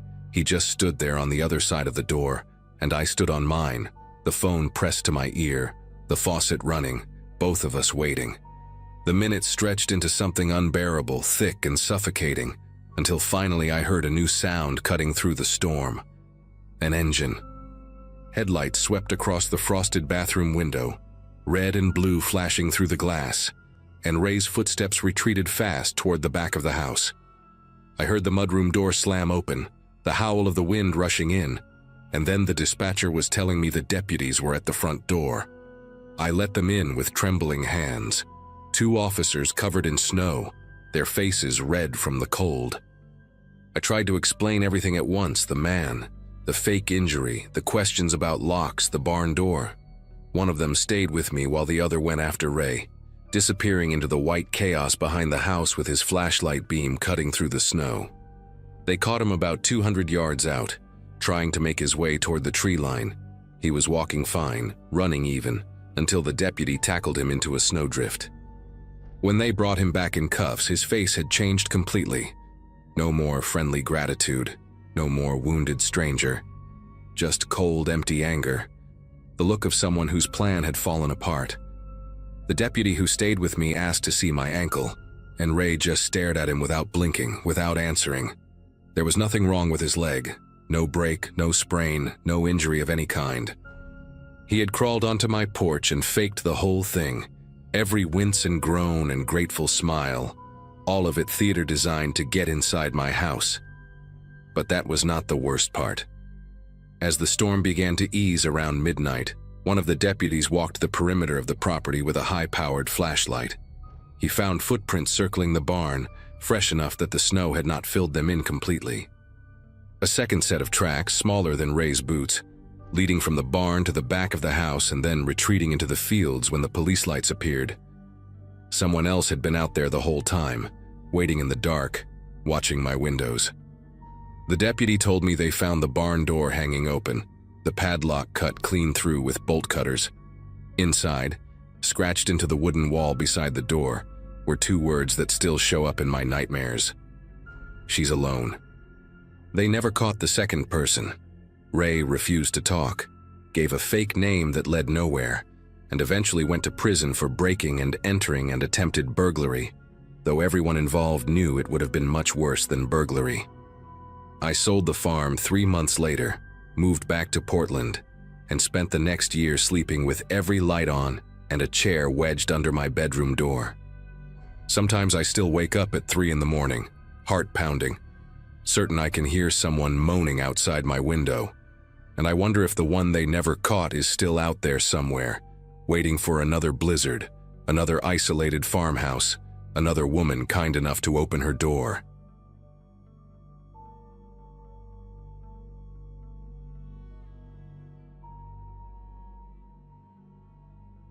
Fights with my stepdad never ended well, but that night was different. He had been drinking since 4 in the afternoon, and when he started in on how I was wasting my life working at a warehouse instead of going to college, I lost it. Words were said, a lamp got knocked over, and my mom just stood there crying instead of telling him to stop. I turned 26 in November, old enough to know better than walking out into a snowstorm, but young enough to still make that exact stupid decision. February in upstate New York does not care about your feelings, and the snow had been falling sideways since lunch. I grabbed my coat off the hook, shoved my feet into my old sneakers, and slammed the door behind me. Town was only 2 miles down Garrison Road. I figured I would make it to the diner, get some coffee, and call my buddy Ray to pick me up once I calmed down. 15 minutes into that walk, I knew I had made a serious mistake. The plows had stopped running hours ago, and the snow was already up past my ankles, soaking through my jeans and freezing against my skin. I could not feel my toes anymore, and my fingers were going numb, even shoved deep in my pockets. The streetlights along the road were completely dark, probably from downed power lines somewhere up the hill. I had not seen a single car, not one set of headlights, since I left the house. Everything was white and gray and silent except for the wind cutting through my coat. I kept telling myself the Sunoco station near the old bridge was maybe half a mile ahead, that I could warm up there and figure out my next move. That is when I heard it behind me, an engine rumbling low and slow, tires grinding through the snow at a pace that matched my walking exactly. I glanced back and saw headlights cutting through the snow, maybe 30 feet behind me. A pickup truck, dark-colored, moving at a crawl. My first thought was relief, maybe someone who could give me a ride into town. But the truck did not speed up or slow down, just kept that same creeping pace like it was following me on purpose. I turned back around and walked a little faster, and I swear the engine revved just slightly to keep up. My heart started pounding in a way that had nothing to do with the cold. I told myself I was being paranoid, that whoever it was probably just could not see well in the storm and was being careful. But something in my gut said otherwise. The truck stayed right there, not passing me, not honking, not doing anything a normal person would do, just following. After about 2 minutes of this, the horn gave a short honk and the truck pulled up beside me, passenger window rolling down with a mechanical whine. The driver leaned over toward the open window, and I got my first look at him. He was maybe 50, heavy-set, with a thick gray beard and a camouflage hunting cap pulled low on his forehead. The cab light was on, and I could see fast food wrappers on the dashboard and a bunch of stuff piled on the back seat. He smiled at me, but it was the kind of smile that did not reach his eyes, like he was performing friendliness instead of feeling it. He asked me what the hell I was doing out here in this weather, said I was going to freeze to death if I kept walking. His voice was calm, almost too calm, like he had rehearsed this. I told him I was fine, that town was not far. He shook his head and said the roads ahead were completely blocked, that I would never make it on foot. He told me to get in, that he would take me wherever I needed to go. The windshield wipers were slapping back and forth, and the heat pouring out of that open window felt incredible against my frozen face. Part of me wanted to climb in so badly just to get warm. I made the decision that I still regret to this day. I walked around the front of the truck, headlights blinding me for a second, and climbed into the passenger seat. The heat inside was almost painful against my frozen skin, and I pressed my hands against the vents like they were the only things keeping me alive. The man said his name was Chet, and he asked me mine. I told him, and he repeated it back to me slowly, like he was tasting it. He put the truck in drive and started moving, and I told him I just needed to get to the main strip in town, that the diner would be fine. He nodded and said, sure, no problem. But then he turned left at the next intersection instead of going straight. I knew these roads my whole life, and left took you away from town, deeper into the farmland and woods that stretched for miles. I asked him where he was going, trying to keep my voice steady. He said the main road was blocked by a jackknifed semi, that he knew a back way. I had no way to know if that was true or not, but my phone had no signal, and the storm was getting worse by the second. Chet started asking me questions, and at first they seemed normal enough. Where did I live? What did I do for work? Was I married? I answered with short responses, watching the road and trying to figure out where we were. But then the questions got stranger. He asked if I lived alone, if anyone knew I was out walking tonight. He asked if my family would be worried about me, and when I said yes, he got quiet for a long moment before saying, "That was good, that family should worry about each other." The way he said it made my skin prickle even in that hot cab. I noticed he kept glancing at me instead of the road, these quick sideways looks like he was studying me. The truck was moving slow because of the snow, maybe 20 miles an hour, and I realized I had no idea how long we had been driving. 10 minutes, maybe 15. We should have hit some landmark by now, some house or barn or crossroad I recognized. But everything outside was just white darkness and trees I had never seen before. I tried to stay calm and think. My door was unlocked. I had checked that when I got in, but jumping out of a moving vehicle in a blizzard with no idea where I was seemed like trading one death for another. Chet had gone quiet, and somehow that was worse than the questions. He was humming something under his breath, this tuneless little melody that kept repeating. I noticed things I had not seen before. There was a coil of rope on the floor behind my seat, thick and yellow, the kind you would use to tie down equipment. A roll of duct tape in the cup holder between us, silver and half-used. A flashlight wedged between his seat and the center console. None of these things meant anything on their own, I told myself. People keep all kinds of stuff in their trucks. But my body was reacting before my mind could catch up, my leg muscles tensing, my breathing getting shallow. I asked him again how much farther, and he said not long, just a few more miles. He reached over and patted my knee twice, and I had to stop myself from flinching away. His hand was heavy and warm even through my wet jeans, and he let it rest there for just a second too long before pulling it back. The truck turned down an even narrower road, and now there were no tire tracks ahead of us at all. We were the first vehicle to come this way since the storm started, which meant we were nowhere near any main route. The trees pressed in close on both sides, branches scraping against the truck like fingers trying to get in. Chet asked me if I had a boyfriend, and when I did not answer right away, he laughed this low chuckle and said he was just making conversation. He said it must be lonely being out in a storm like this, that people needed to look out for each other. I was gripping the door handle so tight my knuckles ached, trying to calculate if I could survive a fall into the snow at this speed. Then I saw it up ahead, a faint glow through the trees. Lights, some kind of building with actual power. Chet saw it too, and I watched his jaw tighten for just a second before he relaxed again. He said we could stop there for a minute if I wanted. Let the storm calm down a bit. I said yes immediately, trying not to sound as desperate as I felt. It was a small gas station, one of those old independent places with 2 pumps and a little convenience store attached.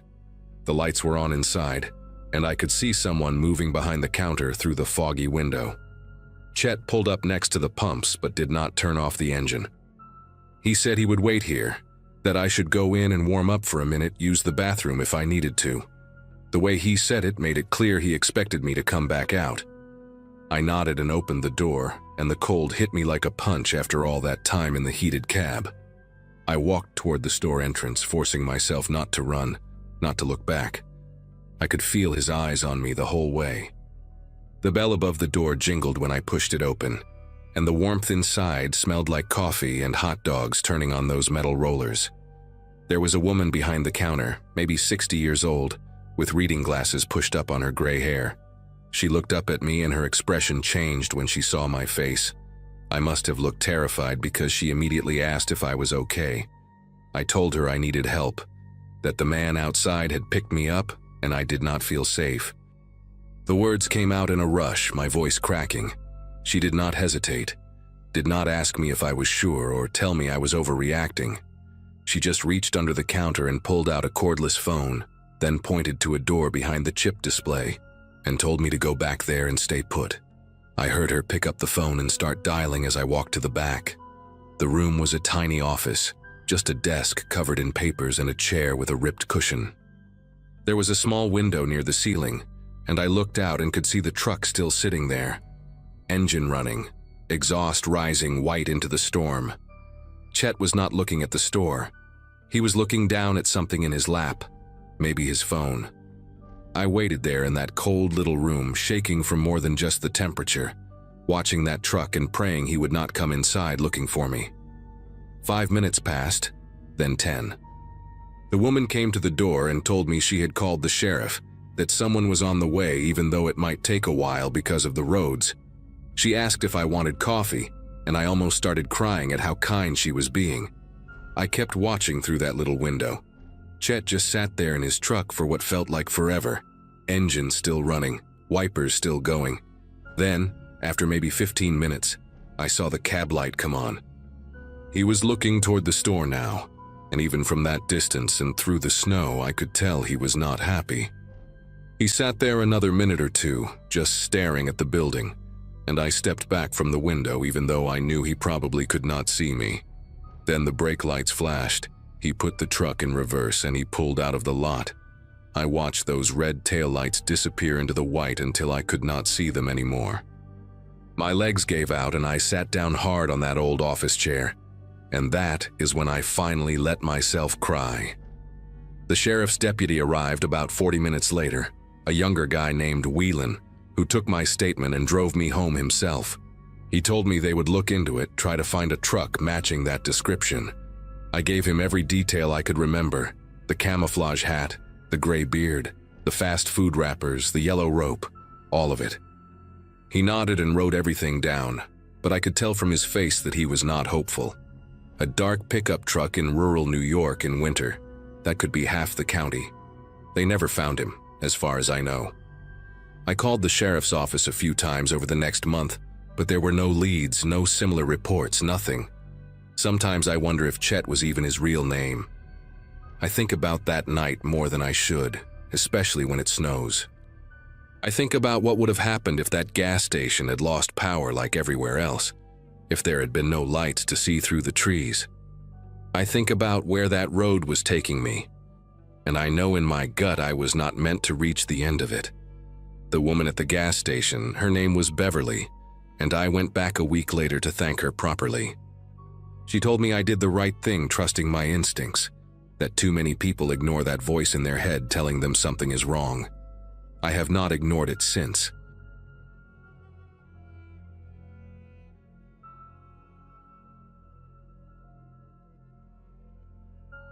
Snow had already begun piling against the porch steps by the time I pulled up to the cabin, and the whole place looked like it had been swallowed by winter. Work had me stretched thin that season, and taking a week away felt overdue, so the idea of a remote rental tucked behind a line of pines sounded perfect. The cabin sat about 20 minutes outside a small mountain town in Colorado, the kind with one main street and a diner that everyone swears is historic. I remember thinking the silence felt heavier than usual, like the snow had pressed the world into a quieter shape. While hauling my bags from the truck, I spotted the first set of footprints, fresh enough that the edges were still crisp, looping around the house in a weird, meandering path. My first thought was that maybe the owner had stopped by earlier, but the prints overlapped the snowfall from that morning, which didn't make much sense.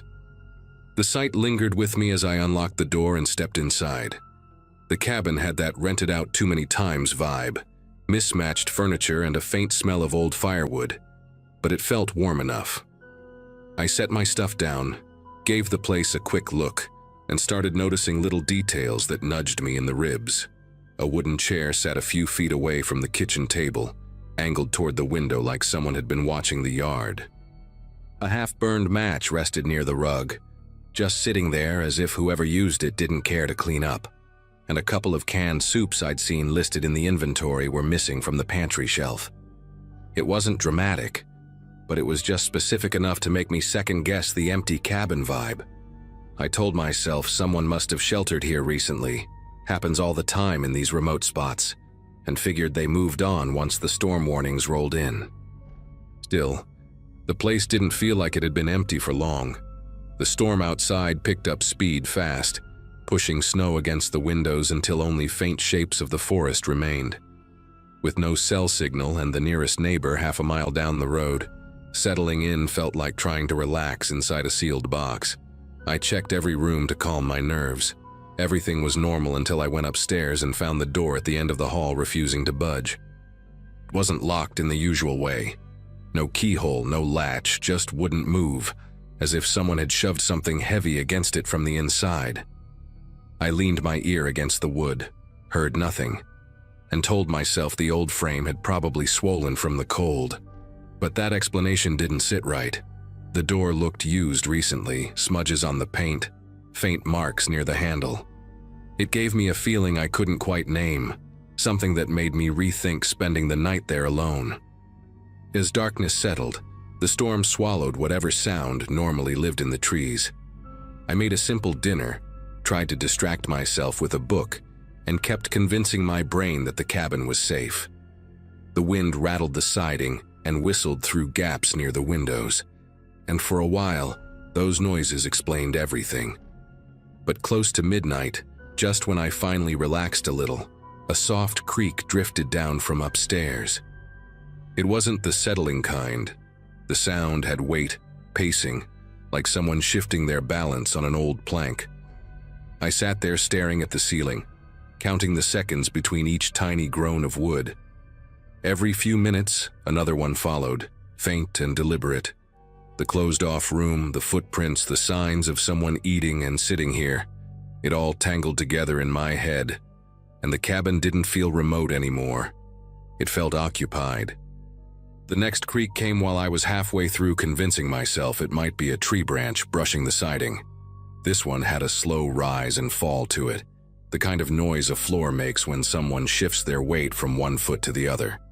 I moved closer to the bottom of the staircase, not because it felt like a good idea, but because sitting still made everything worse. The air on the second floor felt colder, like the warmth from the wood stove couldn't quite climb the steps. I stood there listening, trying to figure out if the sounds had a pattern. They didn't. It was as if whoever or whatever was up there moved only when I got close enough to hear it. I remember gripping the railing and feeling like the house was paying attention to me in a way buildings shouldn't. I ended up dragging one of the heavier chairs in front of the staircase, more for the illusion of control than anything practical. The storm outside didn't let up, and the windows trembled with every burst of wind, making the whole cabin feel restless. I kept thinking about the footprints circling the house, the way they drifted toward the tree line before disappearing entirely. Whoever made them hadn't just walked up, peeked inside, and left. They'd studied the place, circled it, maybe waited. I checked the front and back doors 3 separate times, pushing on them until I felt the frames bow slightly. Each round of checking made the silence between the creaks upstairs feel sharper, the kind of silence you don't want to disturb. Sometime after 1 in the morning, judging by the dim glow of the stove clock, I heard a thump directly above me. Not loud, just confident, like something had dropped onto the floor and rolled slightly before settling. I felt a pulse of adrenaline shoot through me, and I grabbed the nearest object with any weight to it, which happened to be a metal fireplace poker. It wasn't much, but holding it made me feel a little less helpless. I stood beneath that locked door, listening hard enough that my ears rang. No breathing, no shuffling, just the storm, and my own heartbeat pounding way too fast. I decided I couldn't sit around waiting for another noise. I had to see what was behind that door, even if it meant taking the frame apart. The toolbox the owner kept under the kitchen sink wasn't impressive, but it had a flathead screwdriver and a small hammer, enough to pry at the hinges. Going back upstairs felt like pushing into a colder atmosphere, as if the temperature shifted just to warn me off. I knelt beside the door, angled the screwdriver into the top hinge, and started working it loose. Each tap of the hammer echoed down the hallway, sounding way louder than it should have. After a few minutes of prying, I paused to wipe my forehead, and in that split second of stillness, another sound drifted from the other side of the door. Not a creak, not a thump. A soft exhale, steady and controlled, like someone trying to time their breathing with the noise of the storm. That quiet exhale rooted me in place. It wasn't startled or panicked. It felt measured, like someone who knew I was on the other side of the door and had been listening just as intently. I pressed my palm lightly against the wood, as if that could help me sense movement, but the door stayed completely still. The storm outside pounded harder, the wind dragging loose snow across the roof in long, scraping waves. I thought about retreating downstairs, barricading myself in the living room until morning, but the idea of turning my back on that door felt worse than facing whatever was behind it. I steadied my breath and went back to the hinge, chipping away at the metal until it finally gave with a muted snap. The lower hinge followed more easily. With both loose enough, I stood and braced myself to pull the door free. The moment I tugged on it, the wood shifted only a fraction before stopping abruptly, as though something heavy pressed against it from the inside. Not furniture, something softer, less rigid. I froze in that position, fingers curled around the edge of the door, trying to figure out if I'd imagined the resistance. Then the weight pressed back, a slow, deliberate push that forced the gap closed again. Every instinct I had screamed at me to run, but my legs refused to cooperate. The push didn't continue. Whoever, or whatever, had responded didn't try to break through, just reminded me that they were there. I stepped away from the frame, keeping my eyes locked on the slight slant of the door now hanging crooked on loosened hinges. The air in the hallway felt colder than the stairwell now, like something had seeped through the cracks. Backing down the stairs became a careful, shaky descent. I didn't take my eyes off the landing until I reached the bottom, and even then, I felt this odd pressure, like the upstairs wanted me back. I dragged the heavy chair again, wedging it under the doorknob as a makeshift barrier. The idea of sleeping became impossible, so I sat by the stove with the poker beside me, watching the faint glow reflect on the floorboards. Every so often, the cabin groaned or the wind slammed snow against the windows, and each time I expected footsteps to follow. Hours passed without another sound from upstairs, and the stillness didn't bring relief. Felt watchful, like the house had paused mid-breath waiting for me to react. I kept glancing toward the dark stairwell, half expecting a shadow to appear at the top. Around sunrise, the storm finally softened, leaving the world outside buried in fresh snow. I didn't waste a second. I grabbed my bags, threw everything into the truck, and kept the engine idling while I did one last sweep of the cabin from the doorway. The upstairs remained quiet, the crooked door unmoved. I stepped onto the porch, ready to leave this whole nightmare behind, when I noticed something that stopped me cold. A new set of footprints leading away from the house, heading straight into the thick trees behind the property. They were deep, clearer than the ones I'd seen the day before, and spaced like someone had been walking unhurriedly through the storm. No prints circled back, no tracks approached from any direction. Just a straight path leading into the forest, as if whoever shared the cabin with me had finally decided to leave at first light. I drove away without looking back.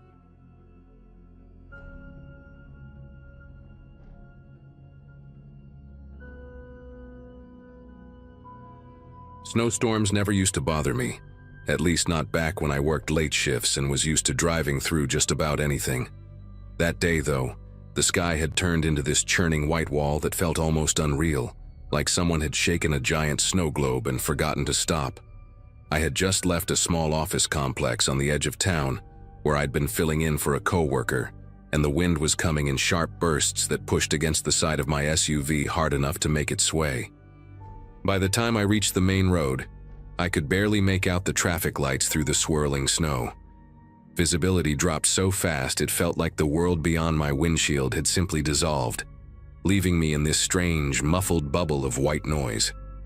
I figured the safest thing to do was pull into the first place I could, which happened to be a shopping center I'd been to a few times. Big lot, easy to navigate, usually empty during storms like that. The moment I rolled in, it felt like stepping into a void. The parking lot lights were on, but the storm was swallowing the glow before it reached the ground. I eased into a spot near the middle, turned on my hazards and let the engine idle so the heater could keep working. Snow was collecting fast on the hood, the flakes drifting sideways in long streaks as if they were being pulled by strings. Sitting there, I kept telling myself it would pass, that I'd wait 10 or 15 minutes, maybe call my sister to kill time. But the quiet was strange, too thick, too absolute, like the storm had created its own kind of silence that made every sound inside the car seem louder than it should have been. I rubbed the inside of the windshield to clear a small patch, trying to see if the outline of the road was any better from this angle. A few minutes passed before headlights appeared behind me.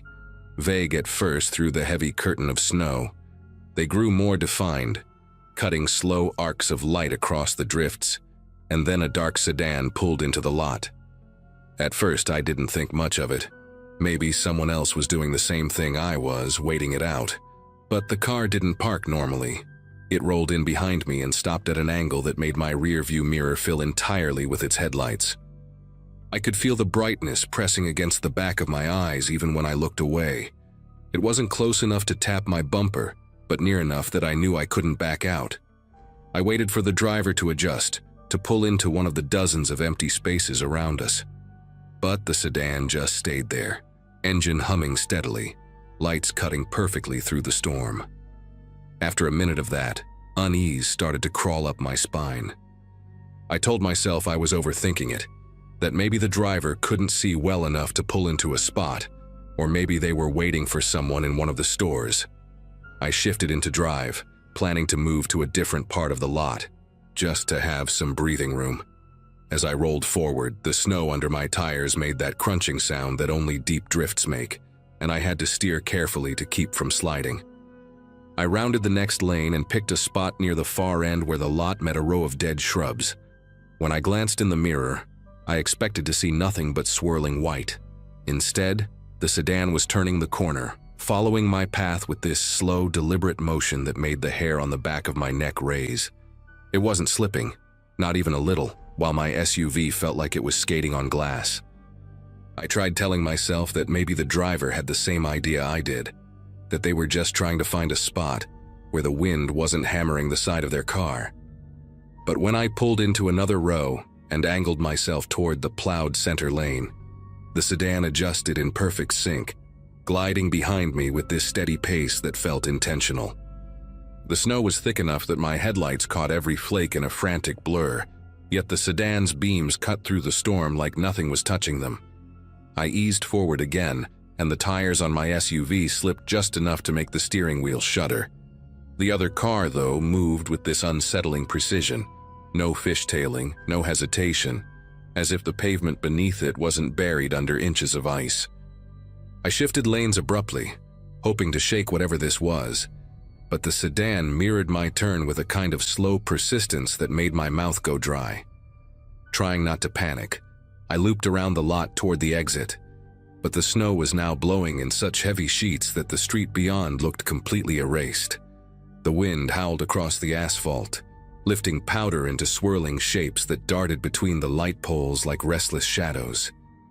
I knew that pulling onto the road blind would be a stupid risk, so I hesitated, inching forward just enough to test for traction. The sedan crept up behind me again, not close enough to touch, but close enough that I couldn't ignore the way it positioned itself. A quiet, steady push that felt more like herding than following.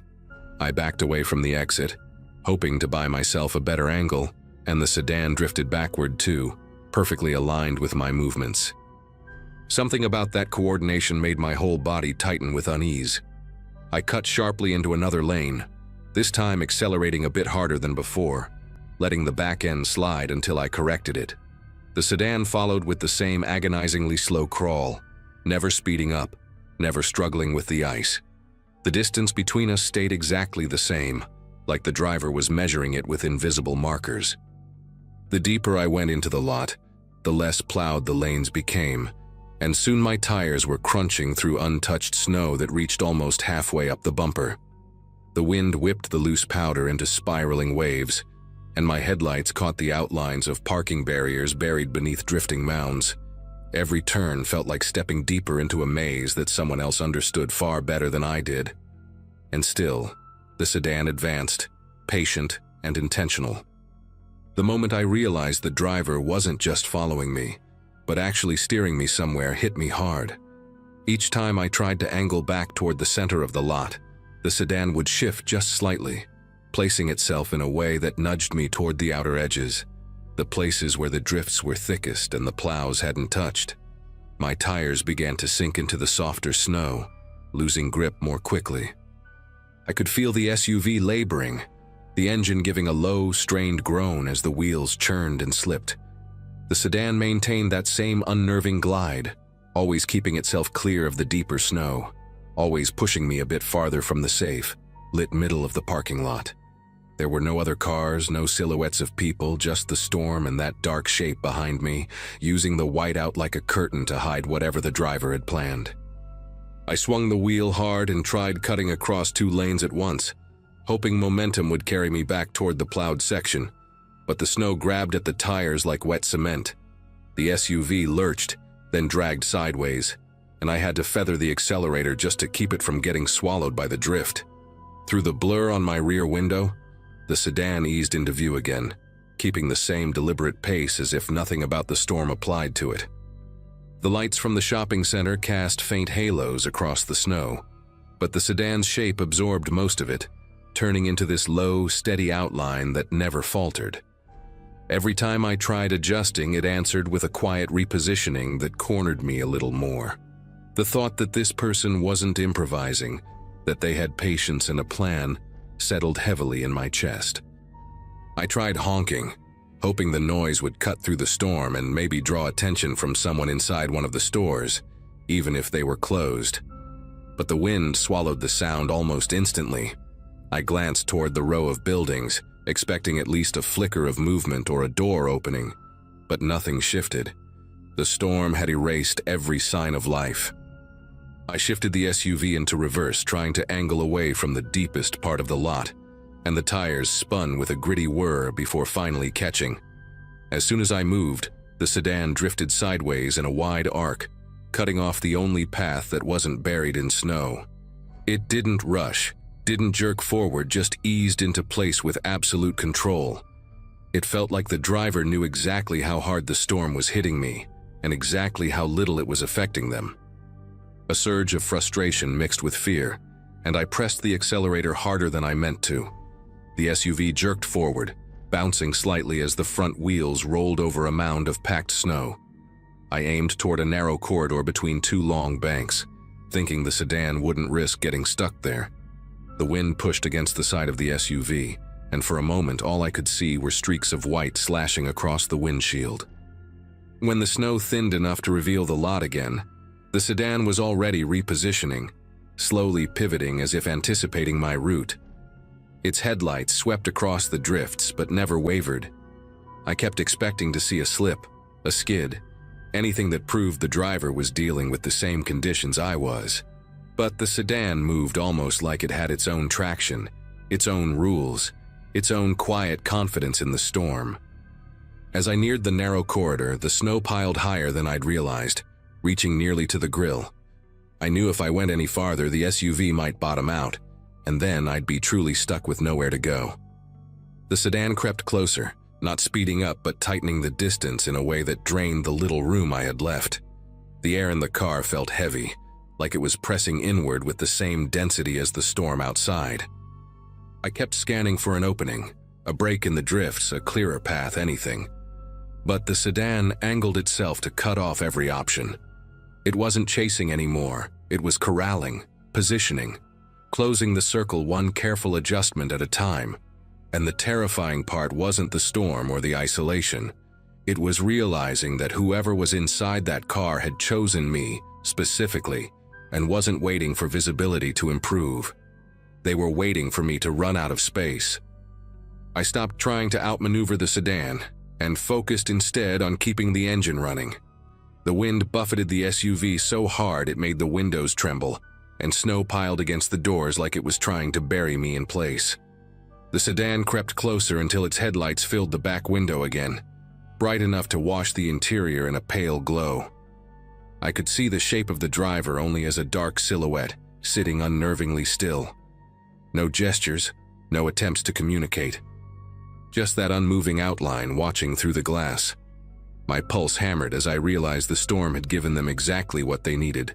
An empty lot, zero visibility, and a single target with nowhere reliable to go. I tightened my grip on the steering wheel and tried to steady my breathing, knowing that panicking would only cloud whatever chance I still had. The idea came to me suddenly, irrational, desperate, but the only thing that offered even a sliver of hope.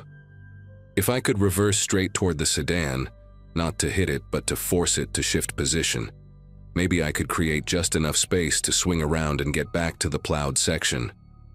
It felt reckless, but so did staying put. I shifted into reverse and gave the SUV a sharp tap of gas. The wheels spun, then caught, and the SUV slid backward a few feet before the sedan reacted. It drifted back smoothly, still refusing to skid or jerk, but the movement was enough. That small gap opened, barely wider than the SUV itself. I threw the car into drive and swung the wheel hard, the tires groaning as they mashed deep snow. The front end kicked sideways, then straightened as the SUV lunged toward the center of the lot. I didn't look behind me. The storm had thickened again, turning everything into a white curtain broken only by faint silhouettes of light poles. I aimed for the faintest strip of darker pavement, the one path that looked even remotely cleared. The SUV bucked once as it rolled over uneven snow, then steadied as the tires found better traction. I pushed forward, inch by inch, expecting at any moment to see headlights slicing through the storm behind me. But the glow didn't reappear. Even when I reached the plowed area, I couldn't see more than 20 feet in any direction, just swirling white swallowing everything. I took the chance anyway, steering toward the exit and creeping onto the road. The wind was fierce, but the pavement underneath felt more solid than anything in the lot. Once I made it onto the main street, I kept going until my knuckles ached from how tight I was holding the wheel. I drove slowly, hugging the edge and watching for any sign of that sedan, but nothing emerged from the storm. Not a single pair of headlights appeared in my mirrors.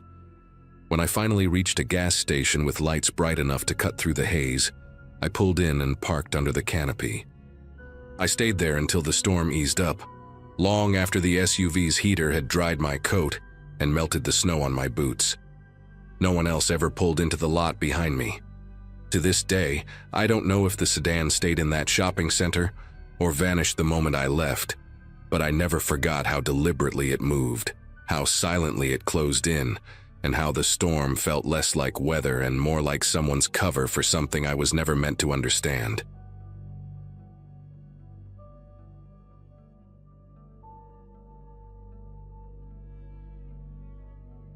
Growing up in a small town where storms shut everything down, quiet nights were pretty normal for me. That winter, I was 17, and spending the day stuck at home because the roads had already turned into thick white tunnels by mid-afternoon. My mom was working an overnight shift at a clinic 2 towns away, and my older brother was visiting friends out of state, so I had the house to myself. I planned to ride out the storm watching movies and reheating leftovers. Nothing more ambitious than that. The wind kept rattling the siding in these long, uneven bursts that made the whole place feel older than it really was. I remember checking the weather app every hour, mostly out of habit, watching the alerts pile up like warnings I didn't think I needed to take seriously. For most of the evening, the storm felt like the biggest thing I'd have to deal with. The knocking started sometime after the sun disappeared behind a wall of snow. It wasn't a quick tap or something you'd blame on a loose branch. It came in firm, spaced-out beats, like the person wanted to make sure I heard every single one. At first, I thought maybe a neighbor needed help, even though nobody ever walks around during one of our blizzards unless something's truly wrong. When I peeked through the side window next to the door, a man stood on the porch wearing a food delivery jacket, bright red with a reflective stripe across the chest, the kind you'd notice even in bad weather. He held a takeout bag that sagged on one side, like whatever was inside had shifted too many times. He wasn't shivering, even though the wind was blowing straight at him. When he saw me behind the curtain, he lifted the bag a little and tilted his head, waiting. He called out that he had a delivery for the emergency order placed from this address. His voice carried oddly well through the storm, as if the wind pushed it right up against the glass. I told him I hadn't ordered anything and that no restaurants were running deliveries because of the road closures. He didn't argue. He just said the order came from inside my house, like he was repeating a line someone had coached him to say. The way he stood didn't match the cold at all. He kept his shoulders relaxed, one hand in his pocket like he was waiting at a bus stop instead of standing knee-deep in snow. Something about that calmness in weather that brutal made the air in the room feel heavier. I told him again through the door that he had the wrong place. He didn't move. He didn't respond. He just lowered the bag slowly, as if testing my reaction. Then he stepped off the porch. For a second, I thought he was leaving, but he veered toward the side of the house instead of heading back down the driveway. His boots pressed deep into the untouched snow, leaving sharp impressions that the wind hadn't had time to cover. I heard the crunching get closer to the living room windows, and the shape of his jacket brushed past the edge of the blinds. He didn't knock anymore. He just circled, pausing at each window like he was checking for weak points. I turned off every light I could reach, hoping darkness would make him go away, but the sound of his steps kept drifting from one side of the house to the other. At one point, something tapped lightly against the kitchen window, not loud enough to break anything, but deliberate enough that I knew exactly who it was. The storm outside felt easier to handle than whatever was walking around my house. For a long stretch, the only thing I could hear was the wind pushing against the walls and the faint scrape of his boots shifting positions. I stayed crouched near the hallway, where I could see parts of the house without being visible from any window. My phone kept losing signal, so every attempt to call my mom or the non-emergency line ended in a frozen screen or a dropped connection. The outage made the house unnervingly quiet between gusts, the kind of silence where every small noise snaps into focus. At one point, I thought he had finally left because the footsteps stopped completely. I waited a full 10 minutes before poking my head toward the living room window. That's when I noticed a shadow near the far corner of the porch, still as a statue. I couldn't make out his face, but the reflective stripe across his jacket caught a bit of light from my neighbor's generator, just enough to show he was still out there. The storm kept intensifying, which made his persistence even stranger. No normal delivery driver or anyone with common sense would have stayed outside in weather like that unless something was seriously wrong. Every so often he'd test another window, never forcefully, just these soft, methodical taps or a brief rattle of the frame. It felt like he was studying the house more than trying to get my attention. I remember gripping the edge of the wall so hard my fingers went numb, trying to listen past the sound of my own breathing. I didn't dare move to another room. It felt like shifting around might somehow encourage him. When the tapping reached the dining room window, I heard him mutter something too low to understand, like he was repeating directions to himself. Eventually, I managed to get a single text out to the sheriff's office. Nothing fancy, just my address and the fact that someone was trying to get inside. I never got a confirmation that it sent, but it was the only thing I could think to do. Minutes after that, the sounds outside changed. Instead of tapping or footsteps, there was this dragging noise along the outer wall, almost like he was brushing the takeout bag along the siding. When it reached the back door, something nudged the metal just hard enough to shake it in the frame. That door had always been sturdy, but hearing it shift even a little made my chest tighten in a way I still remember clearly. I sat there with my knees pulled in, watching the shadows move across the kitchen floor whenever the wind changed direction. What scared me most was how patient he seemed. He never shouted, never banged, never acted like someone frustrated by being ignored. It felt like he had all night to wait me out. The blizzard kept covering his earlier tracks, but every time he circled the property, he carved a new path into the snow.